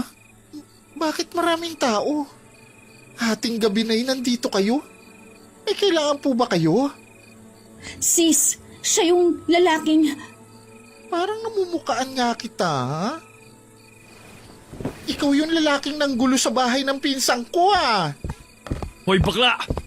Hindi ko kailangan ng opinyon mo! Hoy, Karin! Ang ingay-ingay mo. Kita mong nagpapahinga kami rito. Maaga pa kaming gigising bukas para sa kasal. Tsaka bakit nandito ka? Sige na mga kasama. Idagdag nyo na sila sa magiging putay sa ating handaan. Hoy! Hoy! Sandali lang! Nasasaktan ako! Ano ba?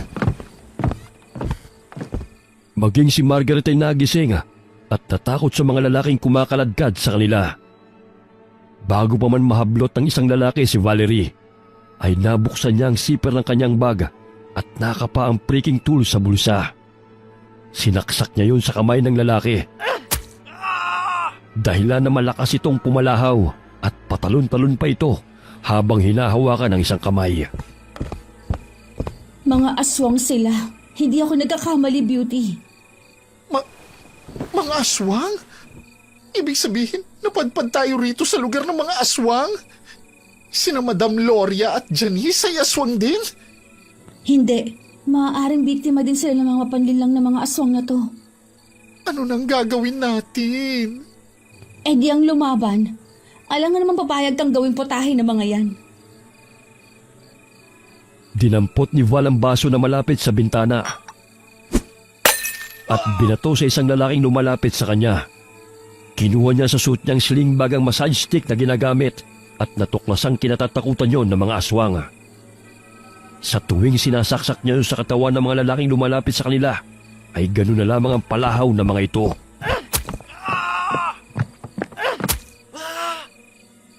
Anong nangyayari? Bakit kayo nasasaktan? Malakas ang ginagamit niyang panaksak. Hindi ko mawari kung ano yon. Pero napakahiwaga ng mga kasangkapan na kanyang angkin. Ang kwintas niya, yun ang mutya ng Dama de Noche. Kaya kailangan natin makakuha yun. Ano? Ang kwintas ko ay isang mutya. Kaya pala nang makita niya to, nanginginig agad ang kanyang mga mata. Dahil ito ang pakay niya. Pero, alam kaya ito ni Tita Glo na ang kwintas na binigay niya sa akin ay isang mutya? Sis, tulungan mo ko! Si Margaret, may sugat sa ulo! Nawala ng malay ang baklang si Margaret na matumba nang hilahin ni Edgar ang paa nito. Tumama ang ulo nito sa matigas na bahagi ng aparador. Iwinasiwas ng dalaga ang kanyang hawak na massage stick. Lingid sa kanyang kaalaman na yun ang mutya ng baging na lumusot sa kahoy na hinahanap ni Edgar. Dahil sa taglay na lakas ng mutya ng baging, ay nagagawa nitong sakta ng mga elementong natatamaan nito na animoy tumatagos sa kanilang katawan. Kinuha ng dalaga ang langis na may sangkap na mga halamang gamot at isinaboy ang laman nun sa mga taong kanilang kaharap. Sige, lumapit kayo. Imbis na kami ang magiging putahe ninyo, kayo ang papatayin ko. Walang iya ka! Sisirain mo pa ang aming seremonya! Hindi na kayo makakalis pa rito. Marami kami at hindi mo kami kaya. Lahat kayo'y aming magiging pagkain. Eh di tingnan na lang natin.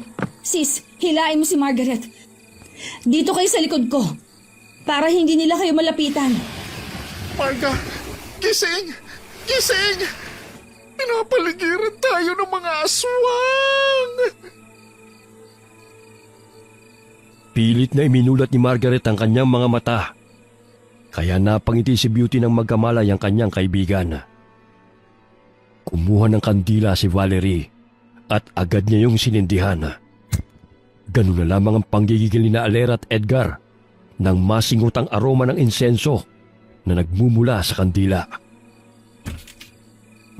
Patayin mo yan! Ang sabi ng anak mo, kaya niyo ko? Puro salita naman pala siya eh. Itigil mo yan, babae! Lumundag si Edgar patungo sa harapan ni Val. Ngunit bago pa man niya masaktan ng dalaga, ay malakas na binato siya ni Beauty ng blower sa ulo dahilan na mapatras ito ng bahagya. Aray! Lumayo ka sa pinsan ko! Wala ka nang ginawa kundi manggulo at manakit! Hayop ka! Pakialam meron kang bakulan ng bakla ka! Hoy! Kahit magdamit ka pa ng sangkatutak na pambabae, pangit ka pa rin! Anong sabi mo? Nanggigigil na ako sa iyo, ha? Muling dinampot ni Beauty ang bag na naglalaman ng kanyang mga gamit. Kaya't paulit-ulit niyang binato ng mga pulbo at makeup ang lalaki. Maging ang mga kasamang aswang ay natawa sa mukha nito nang makita ang kanyang itsura na puno ng makeup at lipstick. Dahil sa matinding galit ay sumigaw si Edgar. Nagsilabasa ng mga naglalakihang mga ugat sa kanyang mukha at buong katawan. Lumabas ang matatalim niyang pangil at namilog ang malalaki at nagbabaga niyang mga mata. Ilang sandali nahilo na rin ang kanyang mga kasamahan dahil sa nalalanghap mula sa aroma ng kandila.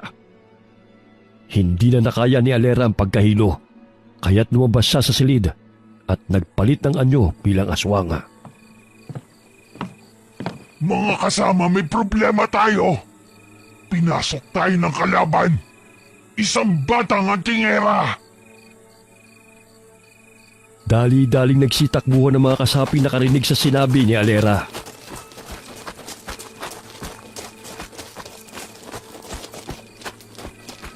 Sis, parang may mga paparating. Ano nang gagawin natin? Kailangan nating makaalis rito. Sina Ma'am Lori at Manong, sina Janice at ang mga kamag-anak niya. Marahil hindi pa nila alam ang tunay na pagkatao ng mga to. Sa bintana kayo dumaan ni Margaret. Marga, halika na. Kaya mo naman tumayo, di ba? Mauna kayong lumabas habang pinipigilan ko ang mga aswang na ito. Eto palang langis, i-spray mo sa kanila, tsaka itong tubig na may tinunaw na asin. Ready ka talaga sa bakbakan? Parang hindi ka salang pinuntahan mo rito, kundi isang labanan. Gamitin mo yan, wag nang marami pang reklamo. Sige na, umalis na kayo ni Marga. Basta i-spray mo sa mga aswang yan, ha? Sige, basta sumunod ka, ha? Namangha si Valerie nang biglang umilaw ang suot niyang kwintas. Malakas niyang tinadyakan sa sikmura ang aswang na si Edgar na lumalapit sa kanya. Ito palang ibig sabihin ni Tita Glo na sa gitna ng panganib, ang kapangyarihan ng kwintas ay aking mararamdaman. Pero bakit niya ibinigay ito sa akin? Nasisilaw ako sa kwintas niya. Ngunit kailangan ko makuha yun. Kailangan mo ng langis dahil natutuyo na ang balat mo. Hetong sa'yo! Tigilan mo yan, babae! Napapaso ako! Ano, anak? Nakuha mo ba ang mga mutya na tangan niya? Hindi pa, inang. Napakalakas niya. Kailangan nating makuha sa kanya mga yun dahil yun lamang ang makapagbibigay ng lakas sa ating angkan laban sa ating mga kalaban. Kahit magsama-sama pa kayong mga kampo ng Diablo, hindi ako magpapahuli sa inyo. Sumampa si Valerie sa kama at sinaksak niya ng hawak niyang massage stick na gawa sa mutya ng baging ang ulo ng lalaking aswang. Ganun na lamang ang palahaw nito na animoy may lumusot na patalim sa kanyang noo.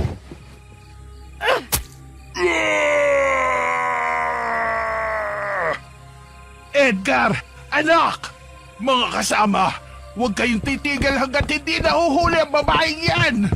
Sisirain pa niya ang kasal ni na Edgar at Janice! Siya ang lalaking pakakasalan ni Janice. Marahil alam na niya ngayon sa oras na ito ang tunay na pagkatao ng pamilya ng lalaking yan. Aray! Bitiwan mo ako, hayop ka! Napintas na ang spaghetti strap ng damit ko. Uy! Marga! Tulungan mo ako! Kunin mo ang boteng na bitawan ko at i-spray mo sa mukha niya. Nanginginig na dinampot ng bakla ang bote at pikit matang inispray sa mukha ng aswang na sumasalakay kay Beauty. Ganun na lamang ang paglayo nito nang maramdaman na tila napapaso ang kanyang balat. Salamat, amiga. Kung hindi dahil sa iyo, malamang sinakmal na ako ng aswang na yon. Ay, naku! Ano ba to? Mga aswang at maligno ang naghahabol sa akin. Oh, ayos lang ba kayo? Sa tingin mo, sa ganitong itsura, maayos pa ba to? Niluray-luray ng aswang na yan ang damit ko, oh. Sinira ang beauty rest ko. Bakit ang tagal mo? Muntik na kaming pagpiestahan ng mga aswang na yan, oh.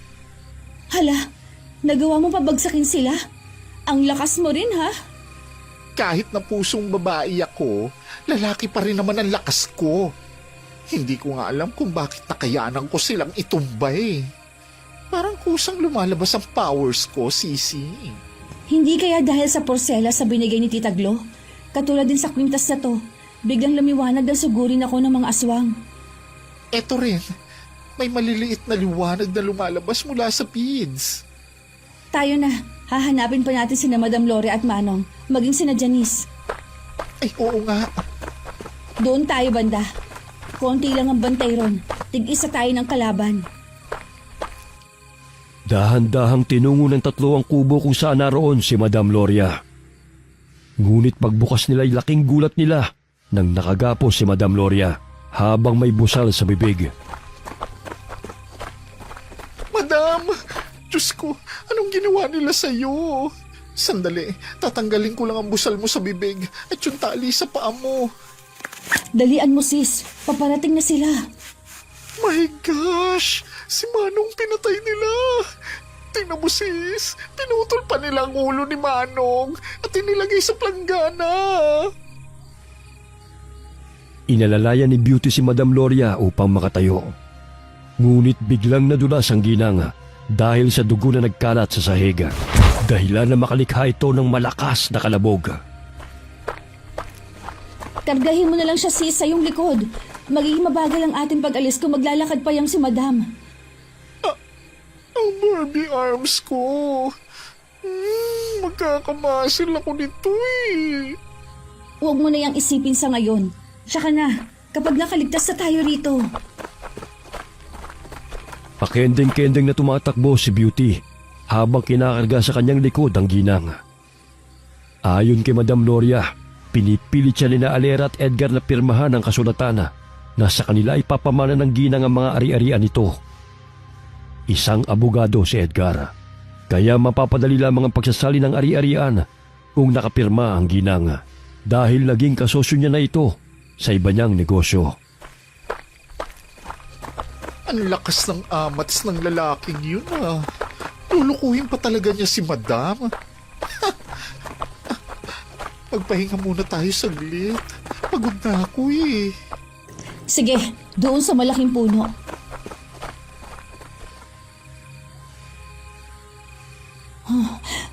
Naririnig niyo ba yon? May mga taong humihingi ng tulong. Sis, puntahan natin. Pagod na ako, sis. Tingnan mo nga ang itsura ko. Hagardo Versosa na. Tsaka kanina lang pinagbuhat mo ko kay Madam. Tapos may susunod pa? Ay, nako. Imbis na maging reyna sana ako sa kasalan, parang kargador na ang naging papel ko rito. Minsan ka lang naman magpapakalalaki kaya lubos-lubosin mo na. Sige na nga. Kung hindi lang talaga ako maganda, hindi ko sila tutulungan. Margaret, samahan mo na lang muna rito si Madam Gloria. Hetong langis, i-spray mo sa kanila kasi nasasaktan sila rito. Tsaka tubig na may asin. Tumango si Margaret habang yakap si Madam Gloria. Tinungo nila ang isa pang bahay na gawa sa nipa kung saan nila narinig ang mga taong humihingi ng tulong. Yan ang aswang na si Edgar. Buhay pa siya. Nasasaktan lang sila ng massage stick na ito. Pero hindi sila mapapatay. Kailangan nating makakuha ng sandata para mapatay natin sila. Naku, kinakaladkad niya si Janice. Hindi na nakaabot ng kasalan bago nalaman ang totoong pagkatao ng pamilya nila. Saan niya kaya dadalhin si Janice? Tingnan mo sis, sinasabunutan ni Alera ang ina ni Janice. Sugat-sugat na ang paa ko sa kakatakbo. Okay lang yan, maganda ka pa naman eh. Che!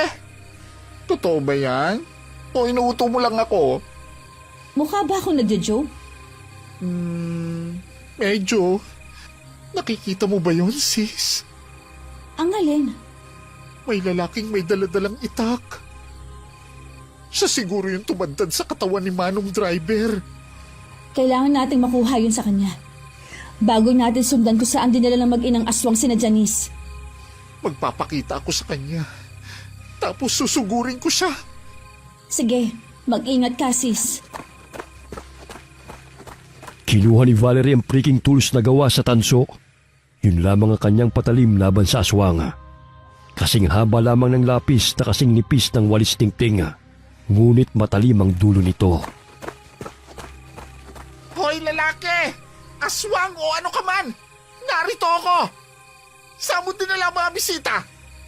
Halika at magtutuos tayo! Aba, bakulaw na nagdadamit pang babae ah. Mukhang masarap ka yata. Masarap naman talaga ako! Ang mga katulad mo lang ang hindi! Ay, paano na ba to? Inilalabas na niya ang kanyang matatalim na ngipin. Parang gin na siyang sagpangin ako. Kailangan ko maging matapang. Nasa na ba si Val? Diyos ko, nasa na ba ang babaeng yun? Palapit na ng palapit ang mokong na to. At tingin pa lang ay mukha ng pinagnanasaan ang katawang ko. Ha! Ngayon lamang ako makakatikim ng binabay kapag napatay kita. Ano kaya ang lasa ng dugo mo? Takam na akong matikman ka.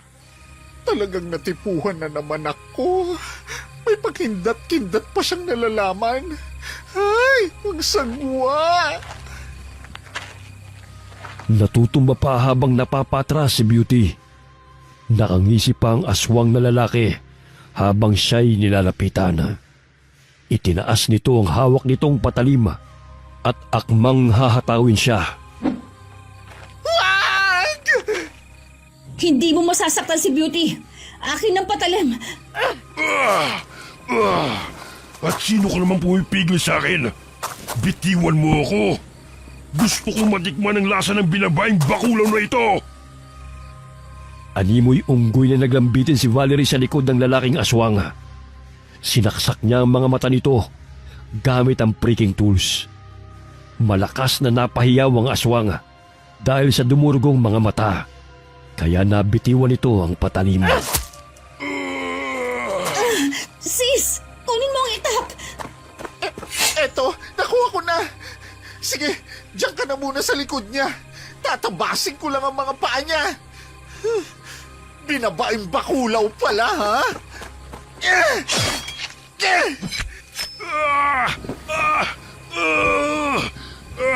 Ang pako! Itigil mo yan! Napasubsob ang lalaking aswang sa lupa. Maging si Valerie natumba. Dahil sa dami ng sugat na natamo ng aswang sa paa sa ginawa ni Beauty. Dahil sa kanilang ingay, ay nagsitakbuhan ng ibang aswang patungo sa kanilang kinaroroonan. Kaya tumakbo na rin sila upang magkubli at hanapin sila Janice. Ayun sila! Sa pinagdadausan ng sayawan sila pumunta.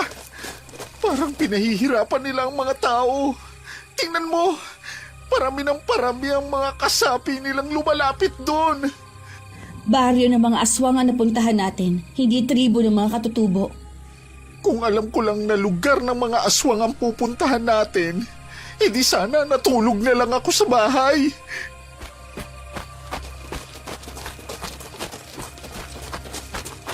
May malaking pagbabago sa ating mga plano. Sinira ng isang babaeng sana'y masayang kasalan na idadaos bukas. Ngunit huwag kayong mag-alala. Magiging masaya pa naman ang ating gabi. Dahil mapapaga ang pagkain nyo ng mga dugot laman ng tao. Lahat ng taong narito ay ating pagsasalu-saluhan gaya ng kinagawian. Ibig sabihin, hindi totoong kasalan. Walang kasal na magaganap dahil planado ang lahat ng ito para makahakot ng kanilang bibiktimahin. Matagal na siguro nila tong gawain. At marahil, ang lalaki niya nang gumagawa ng paraan para makapagdala ng mga tao rito. Ang talino ng abogadong aswang na yan, ha? Para hindi halatang may gagawin siyang masama. Ang sabihin mo, abugago! Pati si Madam Gloria, gugulangan pa niya. Narinig ko noon na tinutulungan pa siya ni Madam sa kanyang pag-aaral sa abogasya. Hindi ko lang kasi siya nakita ng personal. At tanging sa mga katulong ni Madam ko lang naririnig ang pangalan at kwento niya. Ang paglapit niya kay Madam ay may masama palang balak. Gusto niyang angkinin ang kayamanan ni Madam. Shh! May paparating. Hayaan mo siya makalapit. Tatantarin ko ang katawan niya. Gaya ng nakalabang ko kanina. Mahigpit na hinawakan ni Beauty ang itak at paupong nagkubli sa mga damuhan. Nasusundot ang dahon ng kanyang ilong kaya't hindi niya napigilan ang mabahing.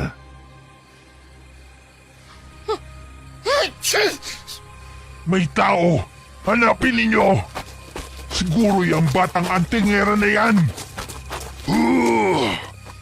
Hoy, babae! Nakikita mo ba itong mga tao ito? Kung hindi ka lalabas sa iyong pinagtataguan, papatayin ko sila! Ibigay mo ang mutsang hinahanap ko! Kung gusto mo pa silang mabuhay! Sis, tingnan mo. Nilalapat pa niyang patalim sa leeg ng ina ni Janice. User na klaseng tao, este aswang. Di ba sabi mo, yung mutsang hinahanap niya ay ang kwintas na suot mo? Paano kaya kung palitan natin ang batong nakalagay dyan? May naisip ako, Sisi. Ano yon? May candy pala ako sa bulsa ko. Kulay dilaw nga lang. Madilim naman kaya hindi niya siguro mahahalata to. Sige, palitan natin. Grabe ang utak mo ha. Ang bilis mag-isip.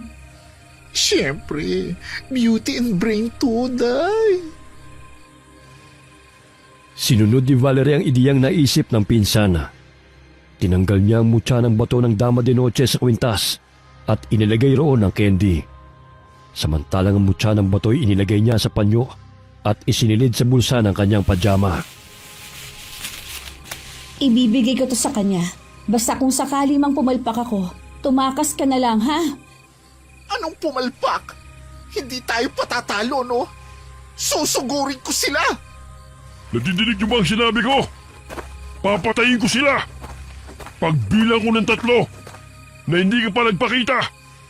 1, 2. Hoy! Aswang na walang ginawa kundi ang manggamit ng tao.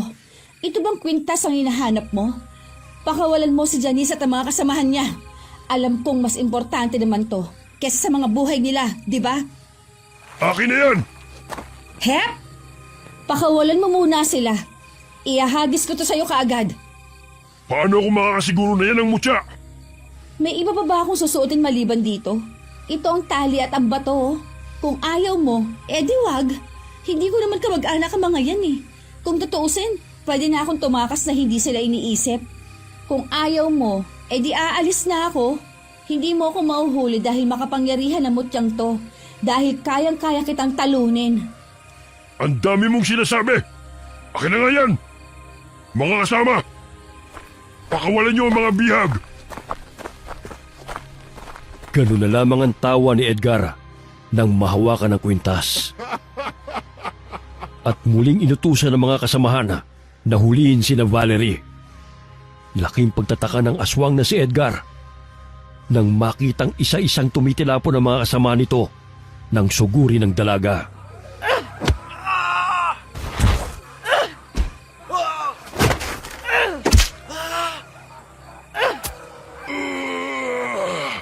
Anong nangyayari? Bakit ang lakas pa rin niya? Sa tuwing tinatamaan niya ng kanyang tadyak ang ating mga kasama ninang. Siguro'y niloko ka niya at hindi yan ang mutya.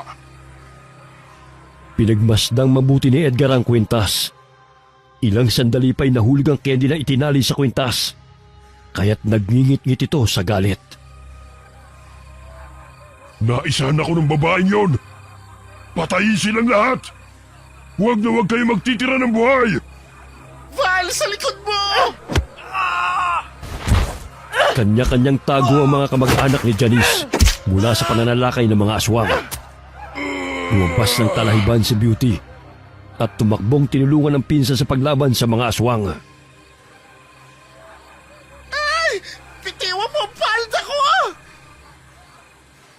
Napunit ang likurang bahagi ng palda ni Beauty dahil sa paghila ng isang aswang. Ngunit halos mga lahati ang natapyas nitong mukha nang hatawin ng bakla ang pisngi nito. Kanina ka pa eh! Sinabi ng bitiwan mo ako!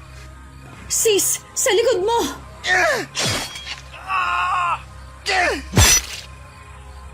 Hoy mga aswang! Hindi na ako natatakot sa inyo! Sige, lumapit kayo! Tatadtarin ko yung mga katawan ninyo! Natatakot na ang ibang mga aswang sa tuwing makikitang bumubulagta ang kanilang mga kasamahan dahil sa pananakit ng dalagang pinagkamalan nilang antingera. Tumalo ng inang aswang patungo kay Valerie. Wala pang ipinapanganak upang sirain ang seremonyang ipinagdiriwang namin taon-taon. Pumunta ka lang rito para manggulo. Kanino kang sugo? Saan pangkat ka nang galing? Hindi ko alam ang pinagsasabi mo. Pareho kayo ng anak mo. Tanong kayo ng tanong, hindi ko naman kayo maintindihan. Dahil sa panggugulo ninyo ng baklang yon, naudlot ang aming mga plano. Sinira ninyo ang lahat ng aming pinaghirapan. Mga manggagamit kayo. Ginamit niyo sina Madam Gloria at Janice para sa pansariling kapakanan upang maangkin ang kanilang yaman. Ang gusto ninyo, maging malayang makalabas-masok sa daigdig ng mga tao kung marami na kayong salapi at malaya rin makapambiktima. Ginamit ng anak mo ang kahinaan ni Janice bilang isang babae, ang paiibigin, ngunit papatayin din naman kapag nakuha ng lahat ng kailangan. Muling dinaganan ng inang aswang si Valerie. Napigtas ang suot nitong siling bagat nagpagulong-gulong ito. Humiwalay ang ibang mga freaking tools mula sa lalagyan nito at lumusot ang matulis na bahagi nito sa telang bag. Hindi sinasadyang maitulak ng puwet ni Beauty ang inang aswang nang siya'y umatras palayo sa kalaban nitong aswang. Napasubsob ang inang aswang kung saan naroon ang sling bag na may nakausling matatalim na freaking tools. Tumama ang mga mata nito sa 4 na malilit ngunit matutulis na patalim. Ganun na lamang ang palahaw nito nang lumusot sa kanyang mga mata ang matutulis na patalim na gawa sa tanso maging sa kanyang noo.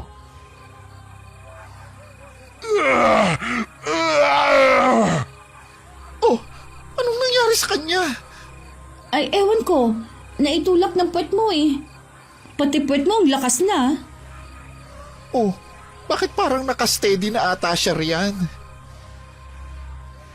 Dahan-dahang sinipa ni Beauty ang inang aswang upang tumihaya.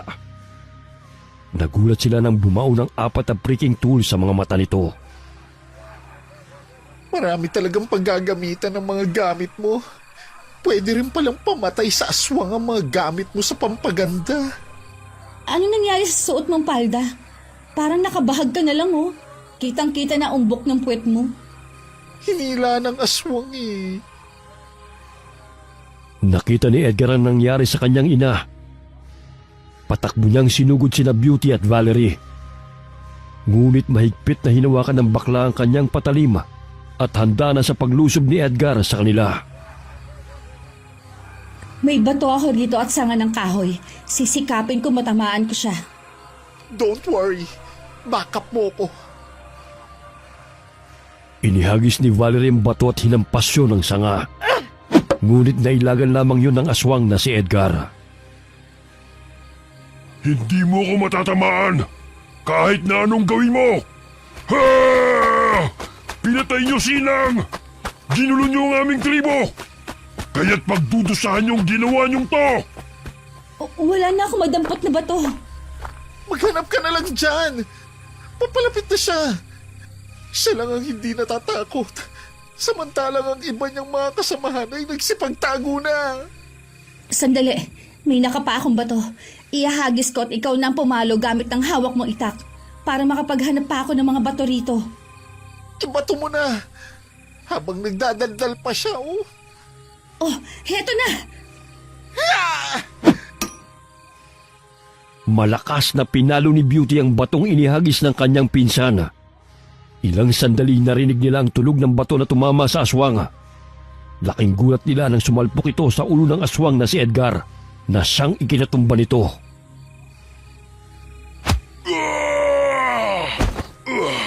Ang lakas doon ah! Aray! Aray! Akala mo hindi kita matatamaan, ha? Baseball ang kinahiligan kong laro noon, oy. Grabe, ang baho ng puwet mo, sis. Ay, umaalingasaw na oh. Sino bang nagsabi sa'yo na diyan ka maghanap ng mga bato sa bandang likuran ko? Sa dinami-dami ng isusuot, tibak pa talaga. Talagang mangangamoy na yan. Pinagpapawisan na tong hita ko, kakatakbo natin kanina pa. Bilisan mo na dyan at bumabangon na naman siya, oh. Eto, may 4 na ako nakuha. 1, 2, 3, hampas!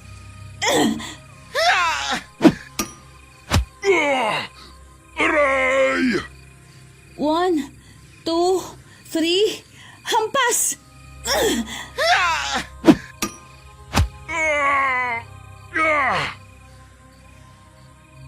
Sunod-sunod na sumalpok sa katawan ng aswang ang mga batong hinahampas ni Beauty na parang baseball bat gamit ang itak. Bagamat kumuha ito ng belo at patakbong tinungo ang kinaroroonan ng bakla at malakas na sinampal ito gamit ang malalapad niyang mga palad. Aray! Ang sakit ng pisngi ko! Aray! Ikaw na bakla ka. Isa kang salot.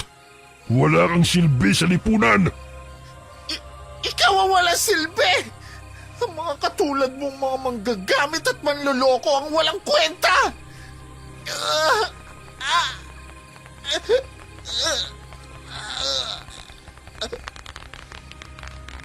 Tila mapipigtas sa mga ugat sa leeg ni Beauty nang bigla siyang sakalin ng aswang. Kinuha ni Valerie ang mutya ng baging sa kanyang bulsa. Lumabas siya mula sa pinagkukublian at kumaripas ng takbo patungo sa likuran ng aswang at inundayan ng saksak ang ulo nito.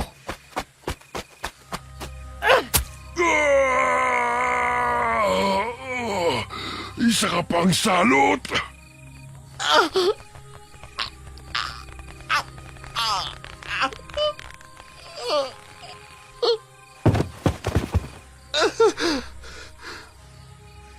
Habol hiningang napasapo si Beauty sa kanyang leeg nang bitiwan siya ng aswang na si Edgar. Wari lumusot ang mutya ng baging na itinarak ni Valerie sa ulo ng aswang patungo sa noo nito. Dinampot niya ang itak na nabitiwan ng pinsan at inambahan niya ang aswang. Alam ko masasaktan ka lang nito, ngunit hindi mapapatay. Pero ang itak na to ay may kakayahang putulin ang ulo mo, kagaya ng pagtadtad ninyo sa katawan ni Manong. Walang hiya ka. Nararapat lang napatayin ka dahil wala kayong awa. Hinataw ni Valerie ang leeg ng aswang na si Edgar nang matumba ito sa damuhan. Sumisirit pa ang dugo nito mula sa kanyang leeg at tumatalsik pa sa kanyang katawan. Hindi na niya nakontrol ang sarili sa paghataw sa lalaking aswang dahil sa panggigigil. Halos maputol na nito ang ulo ni Edgar bago siya huminto. Patay na siguro siya, sis. Malamang. Halos maputol na ang ulo niya, oh. Hayaan na natin siya. Naku, sina Margaret at Madam Gloria. Balikan natin sila. Baka na paano ng mga yun. Sina Janice, nasaan na kaya sila? Sana naman ligtas sila. Ayan, parang may nagtatago. Baka sila na yun. Janice, halika na. Sumama na kayo sa amin. Anong Janice, ha? Pinatay ko ng babaeng to! Buhay ka pa? Grabe ka naman. Natusok na ang mga mata mo. Kaya mo pang maglakad? Tanga! Nabulag lang ako pero hindi apektado ang pangamoy ko. Naamoy ko nga ang lansa ng pagkatao mo. Sis, akin na yung itak. Akin na. Tatabasin ko lang ang matabil niyang dila.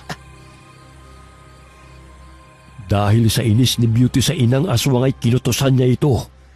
Nagawa pa nitong ilabas ang mahaba nitong dila upang ipulupot sa dalawa. Ngunit kinuha ni Beauty ang itak kay Valerie at pinutol yun. Kaya't ganun na lamang ang pamimilipit nito sa sakit. Ayan! Hindi ka na makakakita at makakapagsalita. Pinatay mo pa talaga si Janice, ha? Sinaksak siya ni Beauty hanggang sa tuluyan na itong mawala ng buhay. Baka bumangon ka na naman dyan, ha? At nakaabang na naman saan man kami pumunta. Huy, hindi na gumagalaw, oh. Patay na siya, kaya kalma na, sis. Nanggigigil na kasi ako sa kanila, eh. Imbis na beauty rest para makapag-relax sa lugar na to, hagardong inabot ng fest ko. Ayun na sina Margaret at Madam Gloria. Sis, parang hindi na sila gumagalaw. Ano? Hindi pwede to. Malaki pa ang pagkakautang ni Margaret, kaya hindi pwedeng bawian siya ng buhay. Gisingin natin sila. Marga, gising! Gising! Madam Gloria, nandito na po kami. Gumising na kayo. Niyugyug ni Beauty ang kaibigan, ngunit hindi pa rin ito nagigising. Wala naman siyang sugat pero bakit ganyan? Hindi pwedeng mamatay ang baklang to. Bilib na talaga ako sa'yo, sis. Napaka mapagmahal mong kaibigan. Minsan lang talaga tayo makakita ng tunay na kaibigan na katulad mo. Napakaswerte ni Marga sa'yo. Hindi yan ang dahilan. Mahal ko naman siya bilang kaibigan. Pero hindi naman pwedeng ngayon siya mamatay. Oh, bakit? Kasi kakarenew lang niya nung 1 linggo sa lending. At akong pumirma na co-maker. Kaya kapag namatay siya, ako magbabayad ng pagkakautang niya. Ganun ba? O siya, gisingin mo na. Kung magising di maswerte ka. Hoy Marga! Margaret, gising! Ilang sandali papungas-pungas ng mga matang nagising si Margaret. Maging si Madam Laura ay nagising sa ingay ni Beauty. Mahimbing silang nakatulog dahil sa kandilang sinindihan ni Margaret na nanaglag sa bag ni Valerie. Maraming nakapalibot na kandila sa kanila. Dahil sa mabangong amoy na yun, ay mahimbing silang nakatulog at hindi sila malapitan ng mga aswang. Ay, salamat naman at nagising tong kaibigan ko. Sus, takot ka lang magbayad sa utang niya Siya! Sige na, tayo na. Malayo-layo pa ang lalakbayin natin. Umuwi na tayo. Bumalik sila ng kubo. Wala nang mga tao roon maliban sa mga sirang gamit. Nakita ni Valerie ang susi ng sasakyan ni Madam Gloria. Nakakalungkot man na hindi na nila makakasamang makauwi si Manong driver dahil tinadtad na ng mga aswang ang kanyang katawan. Ilang sandali pa'y nagsitakbuhan ng mga kamag-anak ni Janice. Maging sila'y nagdadalamhati sa pagpanaw ng dalaga at iba pa nilang mga kasamahan. Habang nilalakbay nila ang daan patungong ilog, ay may naaaninaw silang mga taong pinaghihinalaan nilang mga aswang. Takot na takot sila sa'yo, sis.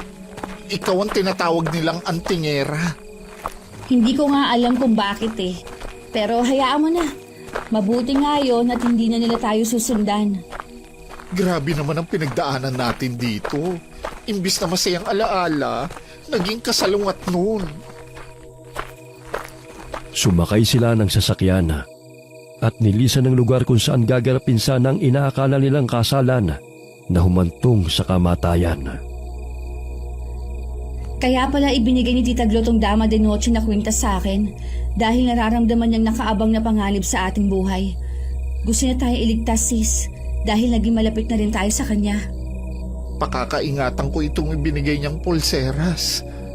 Para naman hindi na ako maging ligawin at habulin ng mga maligno at aswang.